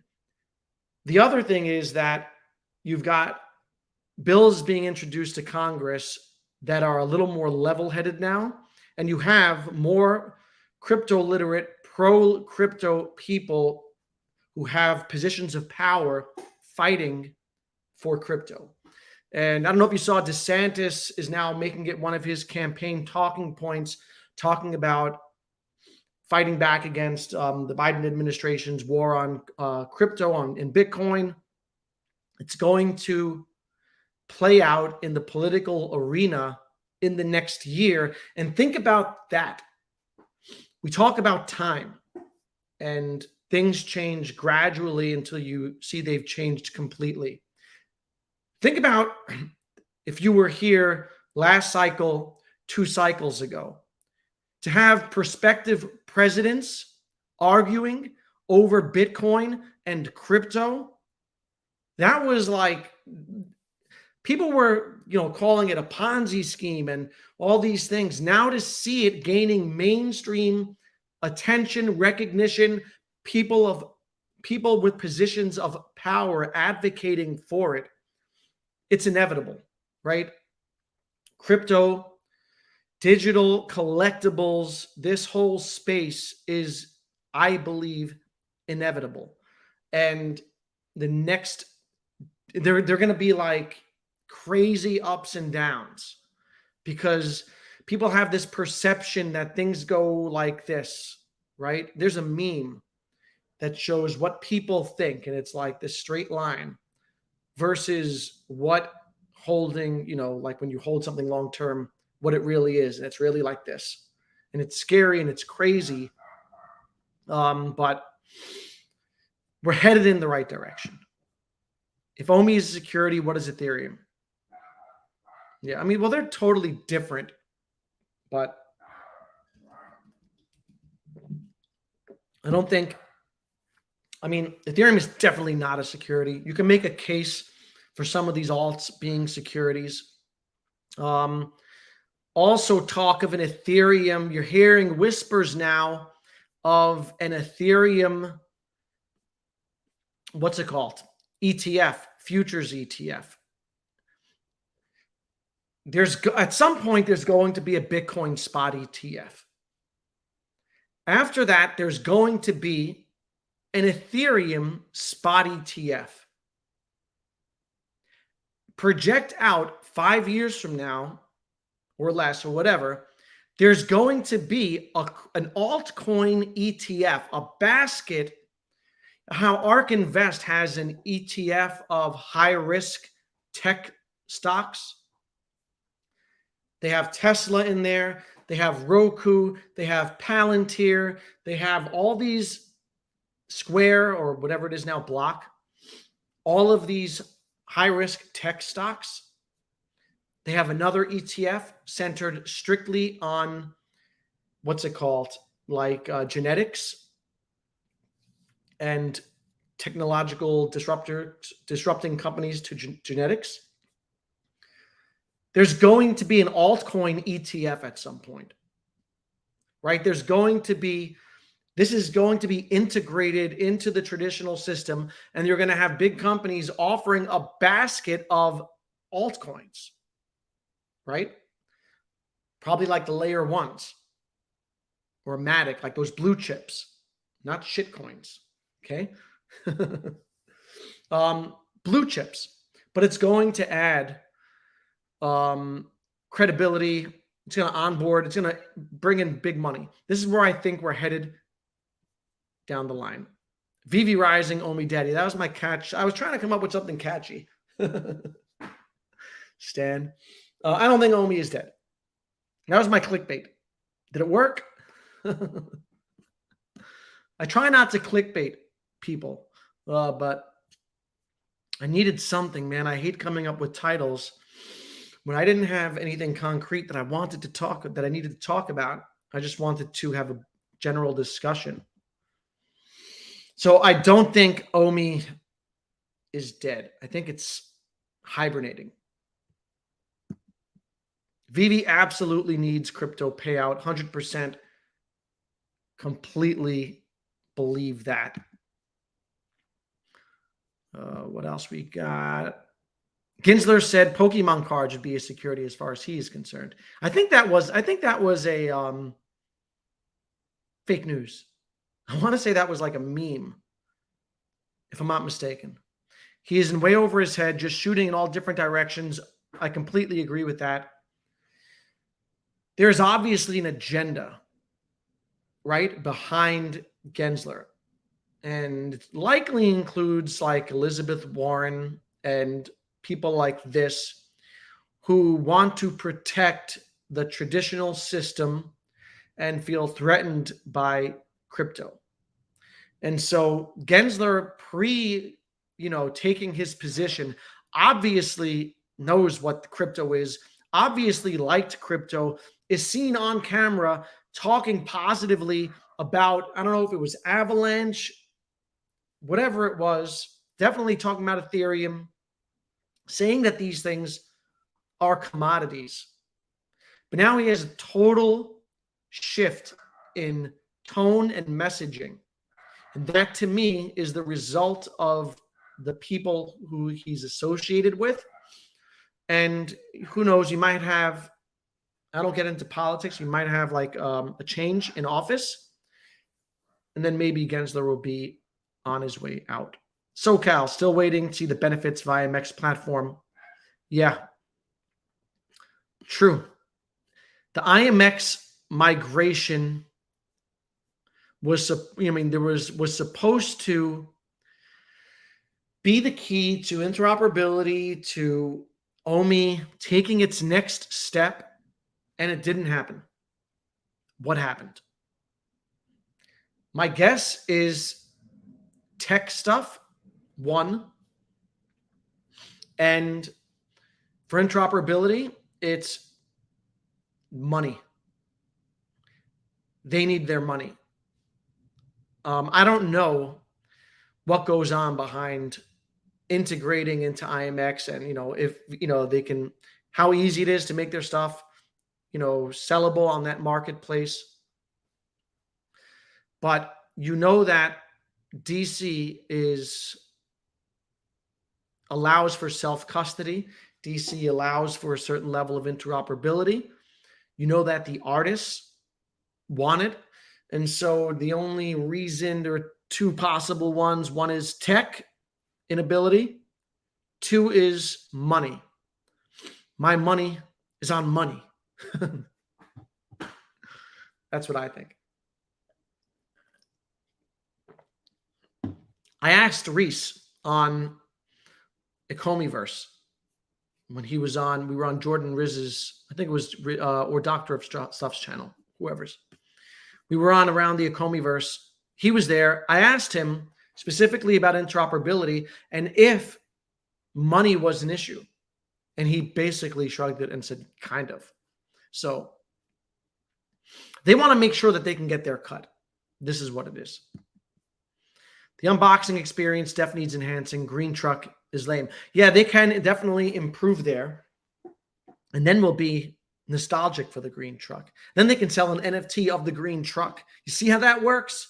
That's how nostalgia works, right? Move away from the green trucks, develop an unpackaging, an unboxing experience like they have on Cryptoys, which is really cool.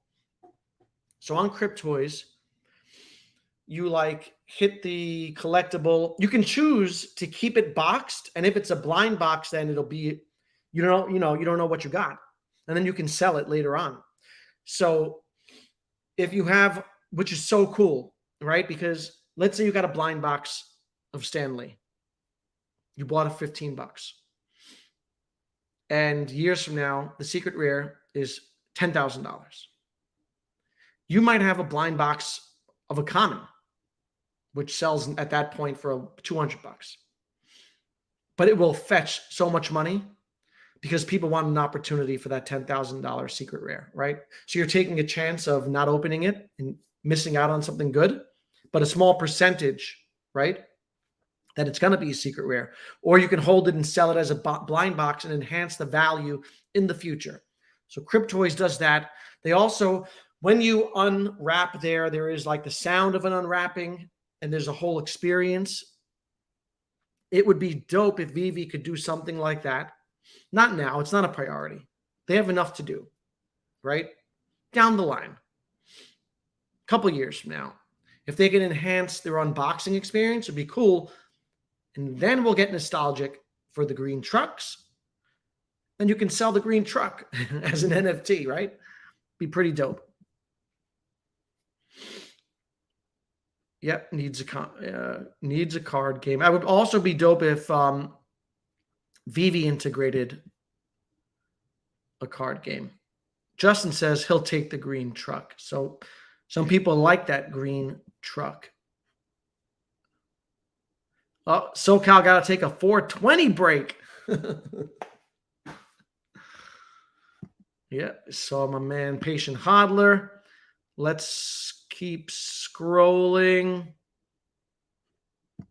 Yeah, need OMI payout would be dope. Vivi should just do OMI to NFT. They can keep the gems to make it simple, but add OMI to NFT. Yeah.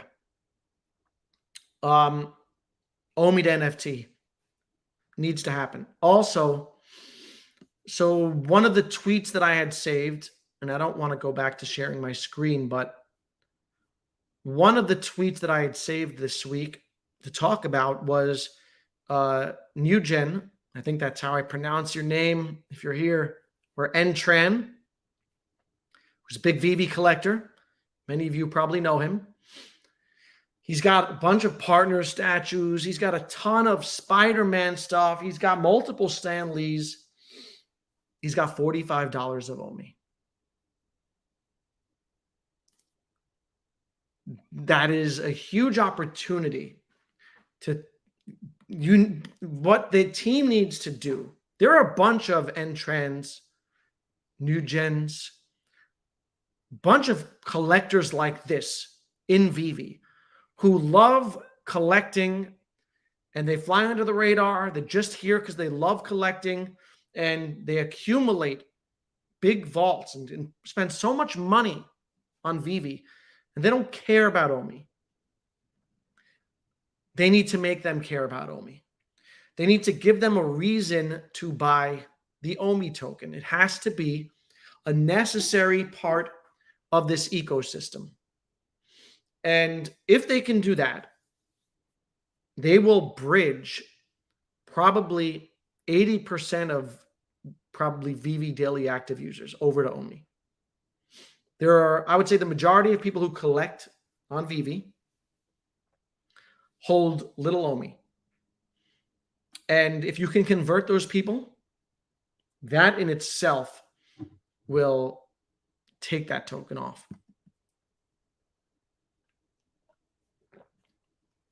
Soul. Hopefully they use a different team in their game studio. Producing failure. I don't know if you're referring to,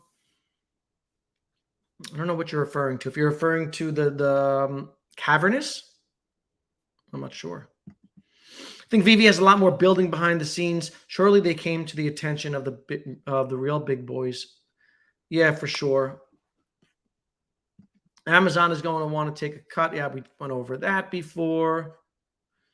What else? Where are we at? I can probably go for another 15 or so minutes here if y'all want to stick around. Let's see. DGen Rich has been holding 2 spawns in his wallet, but didn't connect McFarlane app. I did the same thing.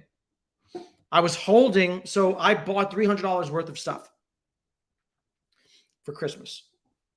They airdropped me 2 spawns, a common and a legendary, 2 clowns, I want to say common and legendary, and 2 common, the guy that flies, I forget his name, the guy with the wings.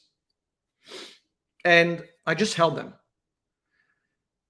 2 months later, I didn't even know they airdropped me an exotic spawn that's now worth, I want to say $300.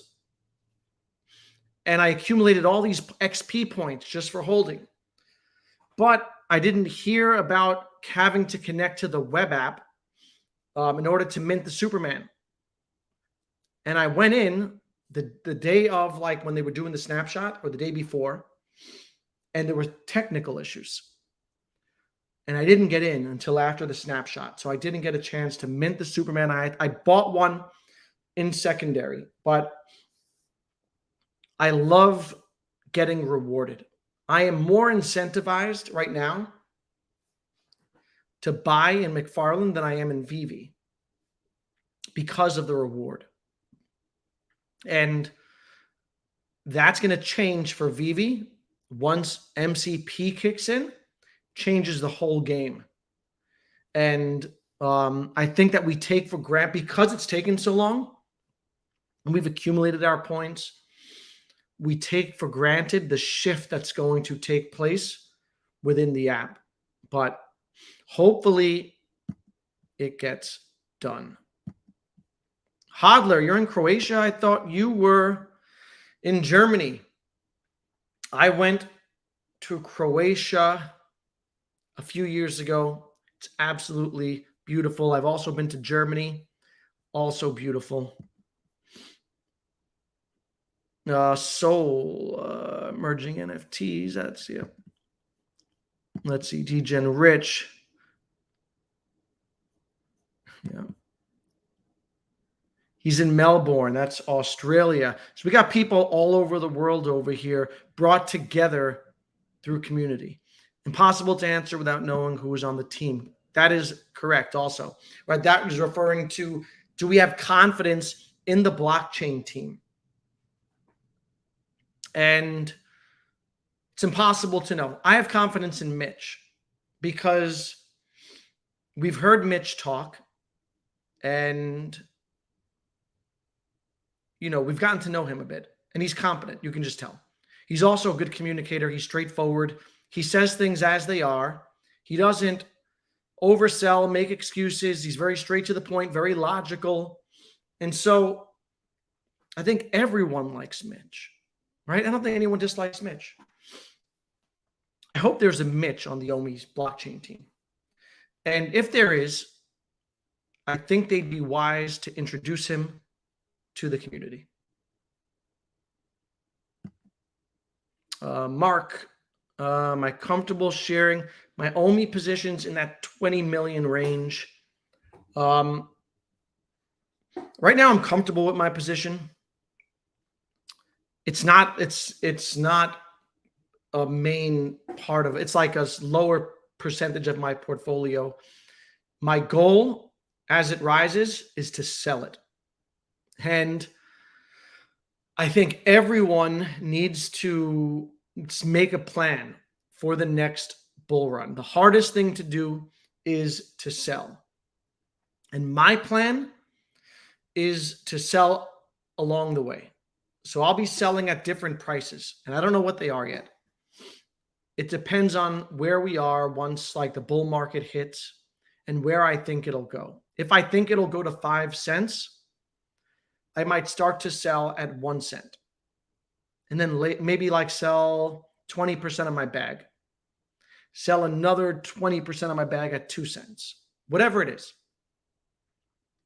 and DCA out the same way I DCA'd in. Because when you do that, it takes away some of the anxiety. You have to understand that you're not going to catch the top. It's hard.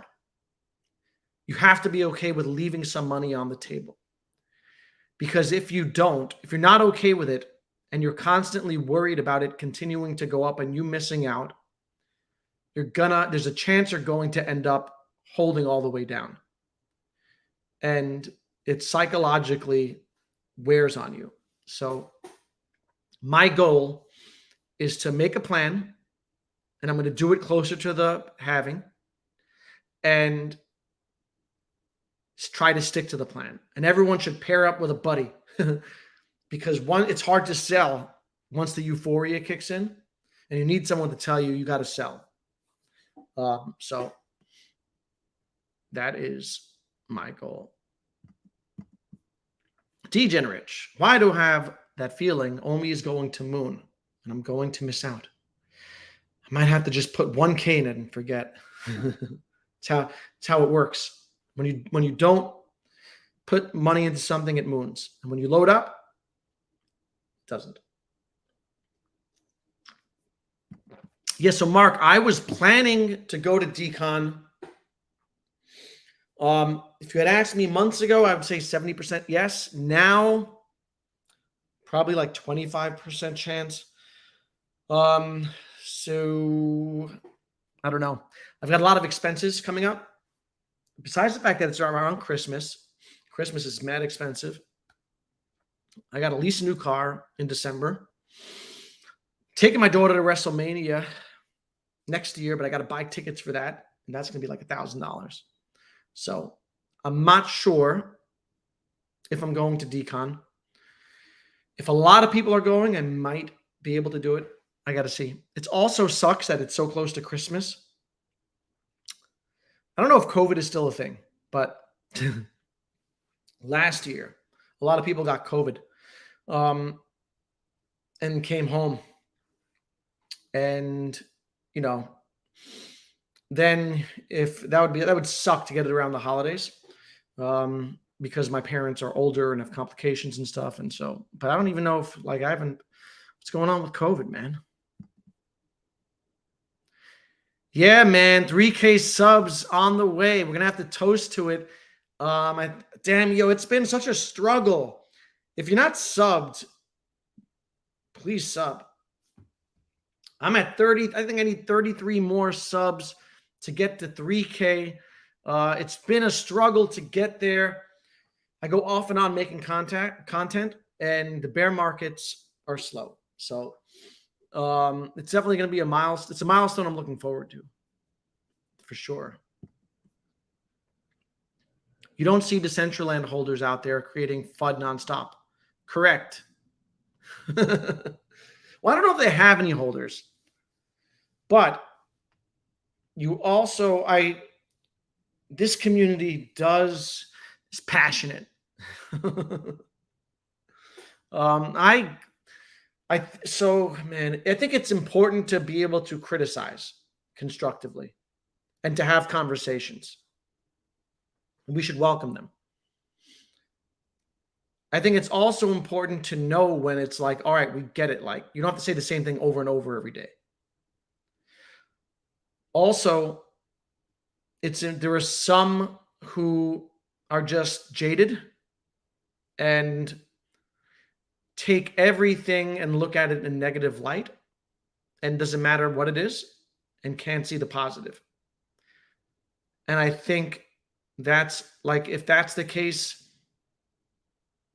probably just leave, right? I mean, I see good things and bad things that have happened with Vivi. Good things that I agree with, things that I don't agree with. I've been vocal about both of them. And I think it's important to have good conversations and constructive conversations and to be able to voice your opinion. At the same time, if you're just beating these people over the head with, and everything is like a big deal and everything is negative and you can't see anything positive, then why stick around? Because if I was super bearish on Omi and I thought that it was a rug and I thought that they dumped on me and I thought that they're stringing me along, I would sell and I wouldn't look back. And I've done that. Plenty of stocks that I've held and asked crypto, plenty of coins that I've held that I've tracked every day, and I sell them, and I don't go back to them. I don't look at them. So Vivi's interesting, right? The community is interesting. I don't get upset by things because I'm kind of like, that's my nature. I don't get like triggered. I do think that if obviously people who complain care. And I think you have to be self-aware and know when you're complaining too much and understand that by complaining too much and ragging on them and whatever, you are deterring new users in a way and repelling them. And if you care about the good of the company, then you wouldn't do that. Or if you care about the community, whatever. If you don't, then you shouldn't be here. So those are my thoughts. But I value criticism. And I tweeted out the other day about how I thought that it was the community update was a missed opportunity. I've tweeted about MCP being a mess. But do it in a way that is constructive, not complaining and nagging. And I think that there has to be a difference. But it is what it is.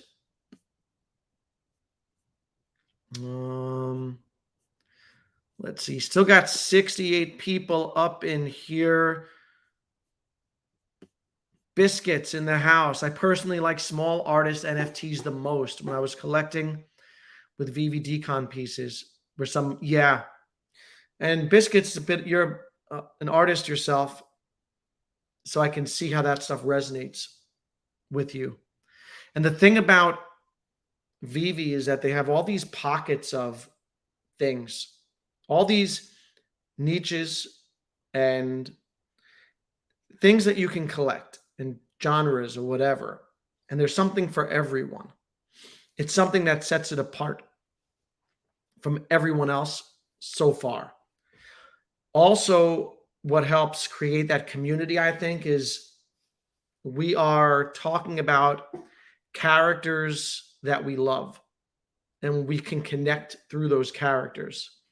So Hodler is in Croatia, someone else is in Melbourne, Aloha's in Hawaii, and we all have these things that bring us together, these characters that we can talk about, get excited about.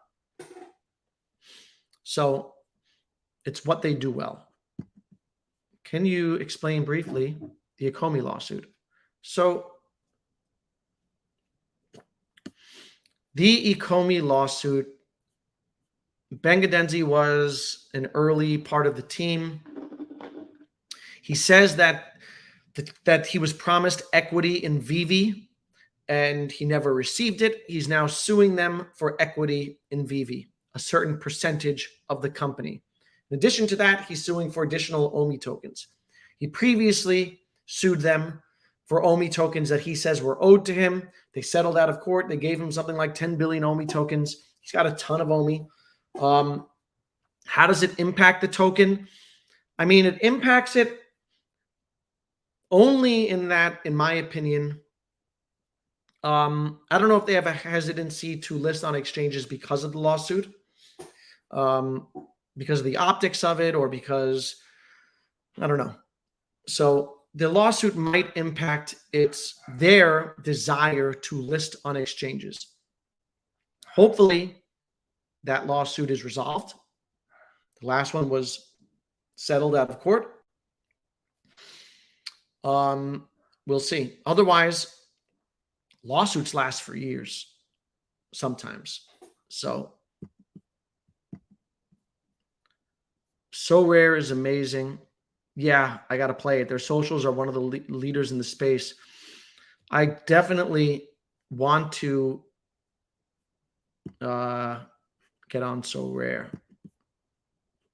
Biscuits will not be able to make it. SoCal lit up for 420. It was 420 Pacific time, and now he's back. 88 days till Q4. Yep, that countdown continues.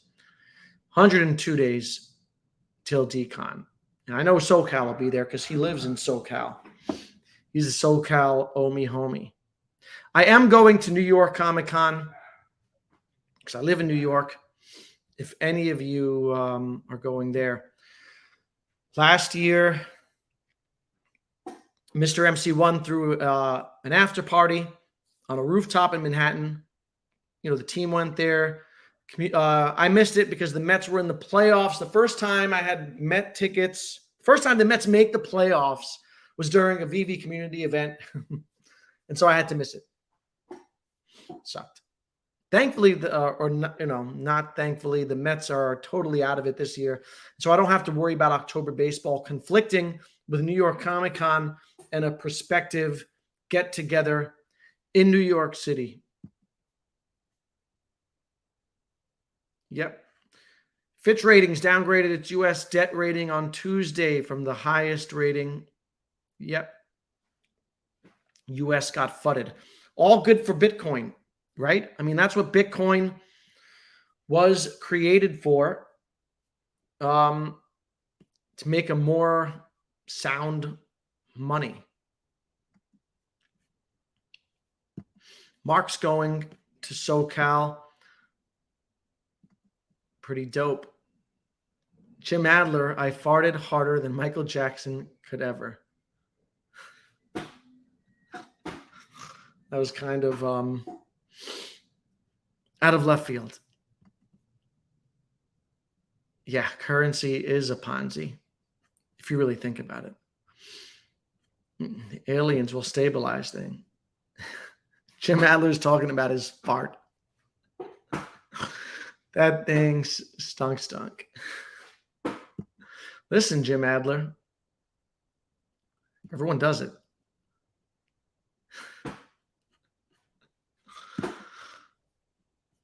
He's a very cartoonish fart. Let's see what else we got here. Buy Bitcoin before the dollar falls, or money printers turned on again. US can service. Yes. People find Bitcoin boring. I'm working my way towards my whole coin, getting closer and closer. I DCA in. My goal is to have about 20% away, a little less. So by the end of the year, I want to have a whole coin, and it's a bucket list thing. So Wes, we talked about this a little earlier. It might be because they want to distance themselves and avoid regulation and avoid, eyes on them. Because one of the prongs of the Howey test is that a token is, or an asset is backed by from the efforts of others. One of the things about OMI, so its biggest selling point and the narrative that I talked about earlier is the partnerships. And one of the best things about OMI is that it's tied to a business that's doing real world revenue. It's a business, you can quantify how successful. So if you buy, Chainlink tokens, VeChain tokens, any token, it's hard to quantify what the value of those tokens should be, because it's based on one, there's not like a formula yet. Like in the stock market, there are formulas to deduct or deduce what a stock price should be worth. It doesn't exist in crypto, right? The good thing about what I like about OMI is that I can track the success of Vivi. And when they do $200 million in revenue in a year, surely, like the OMI token, if integrated and all that, you can kind of like project some things and get an idea of how valuable, how it should be valued. At the same time, that's also its biggest negative. One of the things that holds it back, because they have these two sides of this business. One is a real world business in Vivi, where they're generating real world money every day. The other is the crypto side in OMI. The crypto side threatens the real world side, because if they have problems on the crypto side and regulatory issues, then they have problems on their real world money. And so I think that they're waiting on some regulatory clarity, or trying to do things in a way that is under the radar to not bring attention, get that in shot, to not bring attention to Vivi, unwarranted attention. And Reese, if you listen carefully to things that they say, there was a Discord AMA. I got on stage to ask about exchanges. It was 6 months ago, 8 months ago. And I asked about exchanges. And Reese said they're being very conservative. And I thought that was an interesting choice of words. Why would you be conservative? Right? Because they're protecting, because they have the Vivi side of things. And they have to look out for it. And so that selling point, that bullish narrative of Vivi, also in a way kind of holds back OMI in the short term. But once utility is built out, and then hopefully they don't have to worry about some of those things. And once there's regulatory clarity. So the XRP, the Ripple case helped a bit. And, you know, they can list on Binance as overseas. It's not they'll never list in Coinbase until there's like a guarantee. They're not listing anywhere in America. Guarantee. But they can list on Binance. And Binance is huge. CZ just said, and CZ's been flying under the radar. If you notice, he's not tweeting because of his whole legal issues and issues with the SEC. CZ just said that Binance hit 150 million users. That's like half of the Facebook. I think Facebook was like 300 million, if I'm not mistaken. 150 million. Those might be Vivi numbers, right? But it's a big number. OMI is forgotten. It does seem that way. I do think they're working on it. Jim Adler, all jokes aside, though, you and the Vivi community are cool as heck. Shout out to my boy Vel and Superstars and Randy. Yeah, for sure. You have to scan your face to have a Vivi account. Yeah, they do. And they also have the added layer of security now. When I bought my comic today, I had to do that like identify the 3 castles or whatever thing. It's a new layer of security. Also, layers to protect against bots. So, all good things.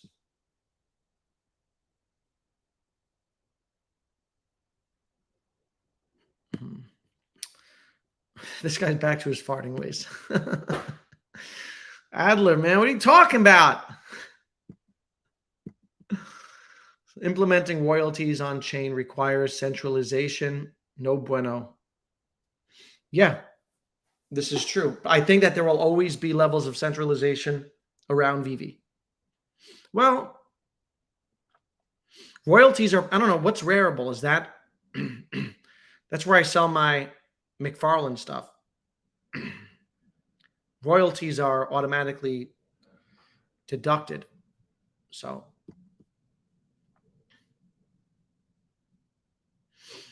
yeah, BlackRock. So that ETF, my guess on that, the first deadline for the SEC to react to that BlackRock ETF is January of 2024. So the SEC doesn't exactly move at the speed of light. They tend to wait until deadlines to respond. My guess is that they'll wait till January, then they'll postpone it. And they can postpone until April. And so maybe we'll get that ETF approved in April, which would time it perfectly with the Bitcoin halving. That would supercharge Bitcoin. We'll see. Yep. Gensler's butthurt. Binance didn't accept his resume when he applied. And that's why this guy is such a clown. Gary Gensler applied to Binance. And now he's trying to take them out. The Nugian trainers of the world will need to stake OMI to get that secret rare. Yeah. True. I want to see, though, what or how the utility plan it has changed, you know, in terms of it merging now with MCP, because they're making it, what's it called? They're syncing them together. So we'll see. Good stream. I'm too bearish on Vivi today. So good night, buddy. Thanks for tuning in. What's up, super duper Hank in the house? What price does OMI get to for you to have no more OMI? I don't know if I'll, I think I will always hold, if it went to 10 cents, in this next bull run, I think that's way more than I think it'll get to. It's like twice as high that I think it'll get to. I'd probably cash out. And then potentially buy in after it dumps 95%. Because that's how crypto works. But I would potentially probably leave like 20% and let it ride. Just in the rare case that it goes crazy beyond my expectation. I'm not a cautionary tale, and I'm not one of those people who says I sold too early. So, but we will see. For sure, a buddy system. Find yourself a buddy. If you're an Omi homie, find an Omi homie buddy. Create a buddy system. Even in Vivi. If there's another bull run for the collectibles, you should have someone that tells you time to sell. Yeah. JP Morgan for sure. ETH is not a security. Neither is Uniswap. Vivi Puski, you have been killing it lately, Danny. Big fan. Thanks, brother. Appreciate you. Like I said, my family's away on vacation, and so I have time. And I'm glad I started. I was hesitant to live stream alone because I didn't think I could talk for 2 hours. But I'm going on 2 hours and 11 minutes right now. My voice is getting hoarse. So I've discovered that I can talk for 2 hours. My plan is to sell off my Vivi during next run. To be debt-free. Yep. To give Omi another 2 bull markets. Yeah, you know what? I was here in the 2017 cycle in crypto. Didn't have a lot, but had some stuff. Had Ripple XRP before it. I was buying it super early. But, got discouraged and left the space. Sold. Didn't have a lot anyway. Came back.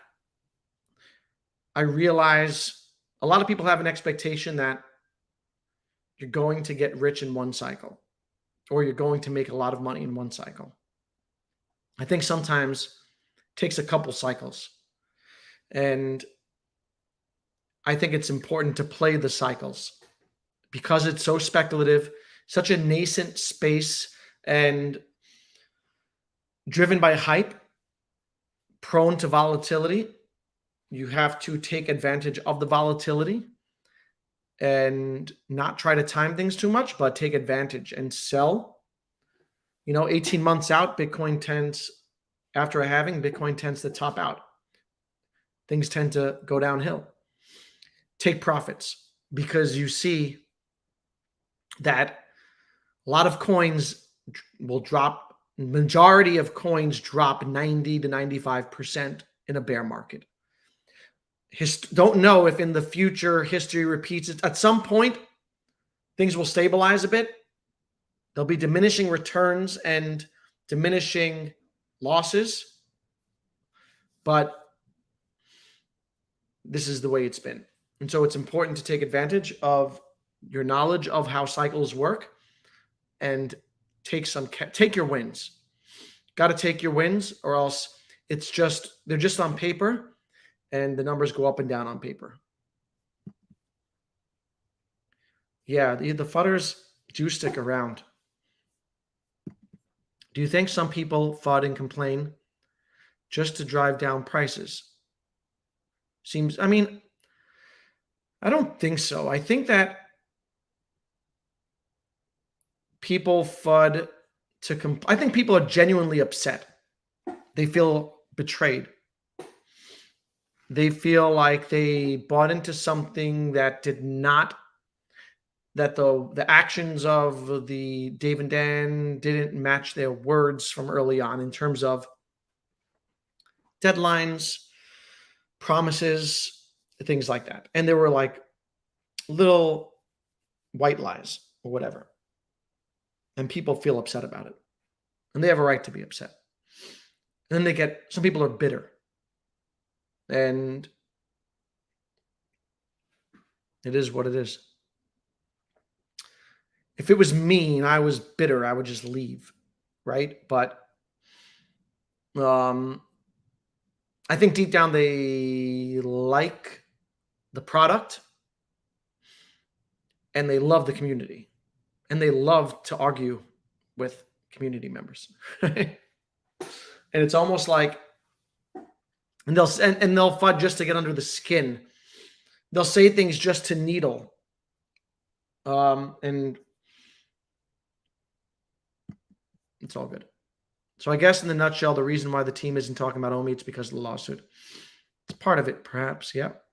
McFarlane has brought back the NFT excitement, the leaderboard, the XP waitlist, instant cash out, self-custody. Good quality. Yeah. I've been excited by McFarlane over the last couple of weeks. I want to see them be able to maintain this excitement. I want to see them continue with dope drops. Batmobile is coming. A legit Superman drop is coming. Trevor said they have partnerships with a bunch of other IP outside of Disney, DC. And McFarlane has been in this business for years and has connections to, and he's trusted, is a brand name in and of himself.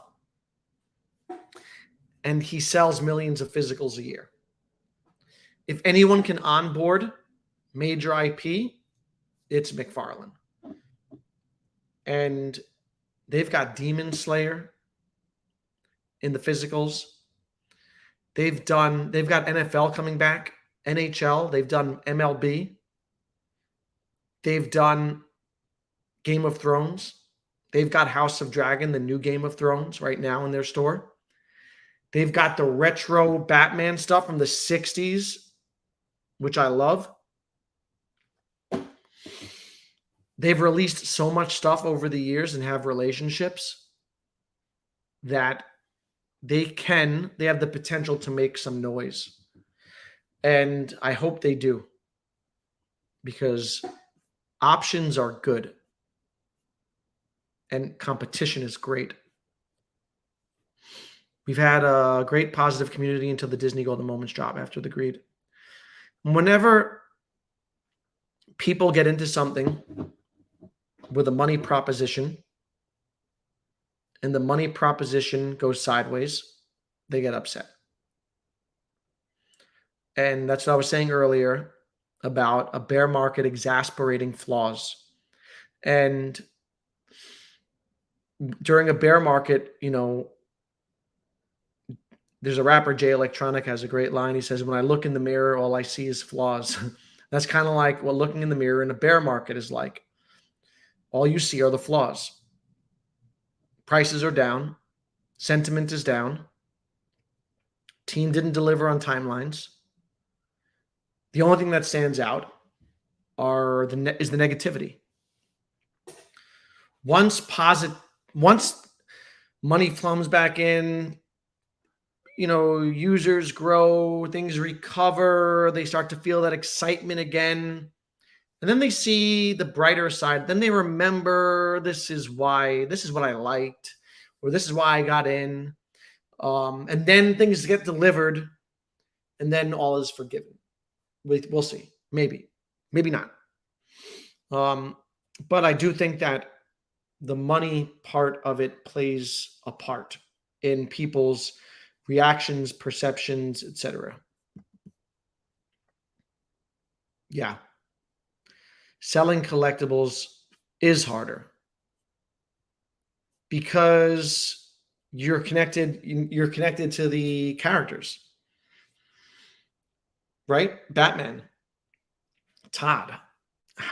You love that character, you own it, you look at it, you love having it. To sell it is harder because there's that emotional connection.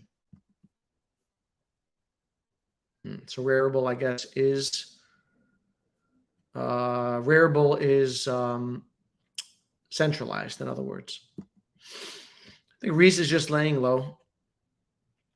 I mean, If Reese, so he doesn't have much to report on because nothing is done, right? I mean, if there was something to report on, something major, then I think he would say it.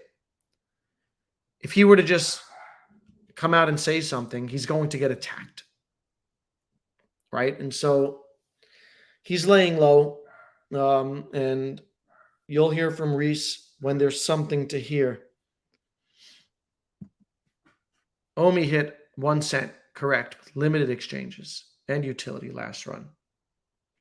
It was also pumped up, right, by, Logan Paul talked about it, and he was learn all about that during CoffeeZilla's on the CoffeeZilla documentary. But it's true that the crypto market is irrational. And people try to say, Omi can't go to 5 cents. Can't be worth $10 billion. It'll never have all this utility. Crypto markets are irrational. It's about narratives, hype cycles, speculation. Money flows into Bitcoin. People take that money traditionally. People take their profits, put it into the next thing, Ethereum, ride it up. Take their profits, move it into the next thing, altcoins, ride them up. Find another altcoin, ride it up. That's how the crypto market works. It's a cycle. It's not rational. It's small. Feels like prices get out of control. Remember, the whole crypto asset class was at $3 trillion last cycle. Biggest, it hit a record. $3 trillion. That's what Apple is worth. It doesn't take much to make a coin go 50x or 100x. For Omi, it'll be harder this cycle because it's at a $200 million market cap. For a coin that's $5 million, $6 million, 100x brings it to 600 million, less than $1 billion still in market cap. And so the crypto space is a wild one. It's got tremendous potential for tremendous rewards and tremendous risk. But those two things go hand in hand. You don't have tremendous reward without tremendous risk. And that holds true for Omi and any altcoin. There's tremendous risk.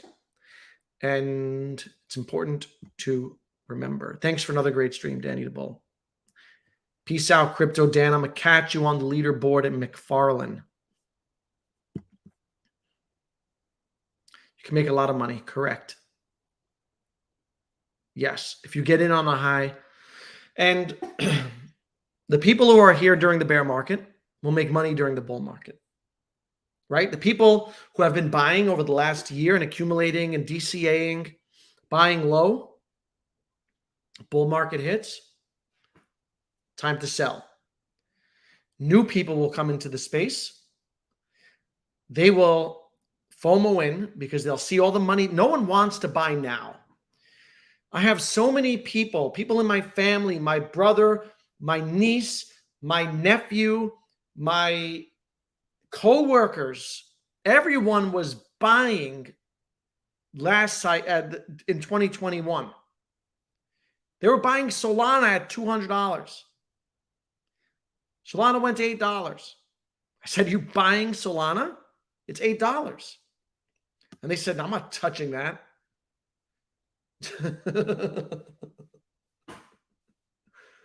This is the market psychology. The Ripple case was resolved. Everything pumped. Ripple did 100%, I think. ADA 25%, Sol 30%, all the altcoins except OMI. Pumped. People texting me. What should I buy? I said you should have bought, last month. But this is the way the market works. So point is, when these coins in the bull run spike up and go crazy, you're going to have a bunch of retail FOMO in. Stock market, big hedge funds call them dumb money. You're going to have people who just see the headlines, who just see the green candles. They're going to come in and try to get on the train that's moving. And they're going to get wrecked. And then they're going to have to learn. And it's a cycle, right? At some point, the cycle will break. But until then. And I think I'm going to call it a night. It's been about 2.5 hours. Great stream with you guys. I appreciate you all. I was going to cancel because I was tired and I was groggy because I took a nap after work. Went to work for a few hours. Took a nap and was groggy, and I was like, I don't feel like streaming. But I figured I'd put it out. So I stayed on. Vivi vibes, thanks for coming through, brother.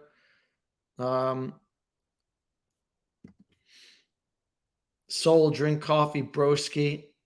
Yeah, I'm going to go drink some wine. It's about almost 9 o'clock here in New York. Thank you all for coming through. I'll try to do a solo stream. I enjoy talking to you guys in the chat.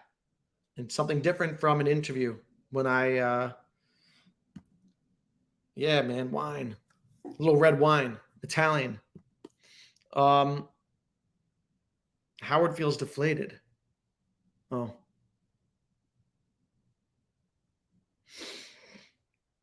Yeah, it's a question for you. You feel I know it's, they've the main thing is, and you guys keep pulling me back in. I was gonna leave and pour a glass of wine, Howard. But I'll answer you. Howard feels deflated, so many lies, so much deceit, hiding behind Twitter, poor form. So yeah, for sure. They have not been as transparent. They have done things, the Spider-Man sellout, weird stuff. There have been weird things, and it's true. For me, I view them as a company now. And I think that we made the mistake. So because this is like crypto, NFT, community-based, we have the AMAs, we see them, we talk to them, they're visible. There's a certain level of personal trust that's built. I view them as a corporation now. And, I don't trust corporations. I don't trust anyone. And, I'm more concerned with the product and them hitting, and, they are hitting their deliverables now. And they stopped over promising.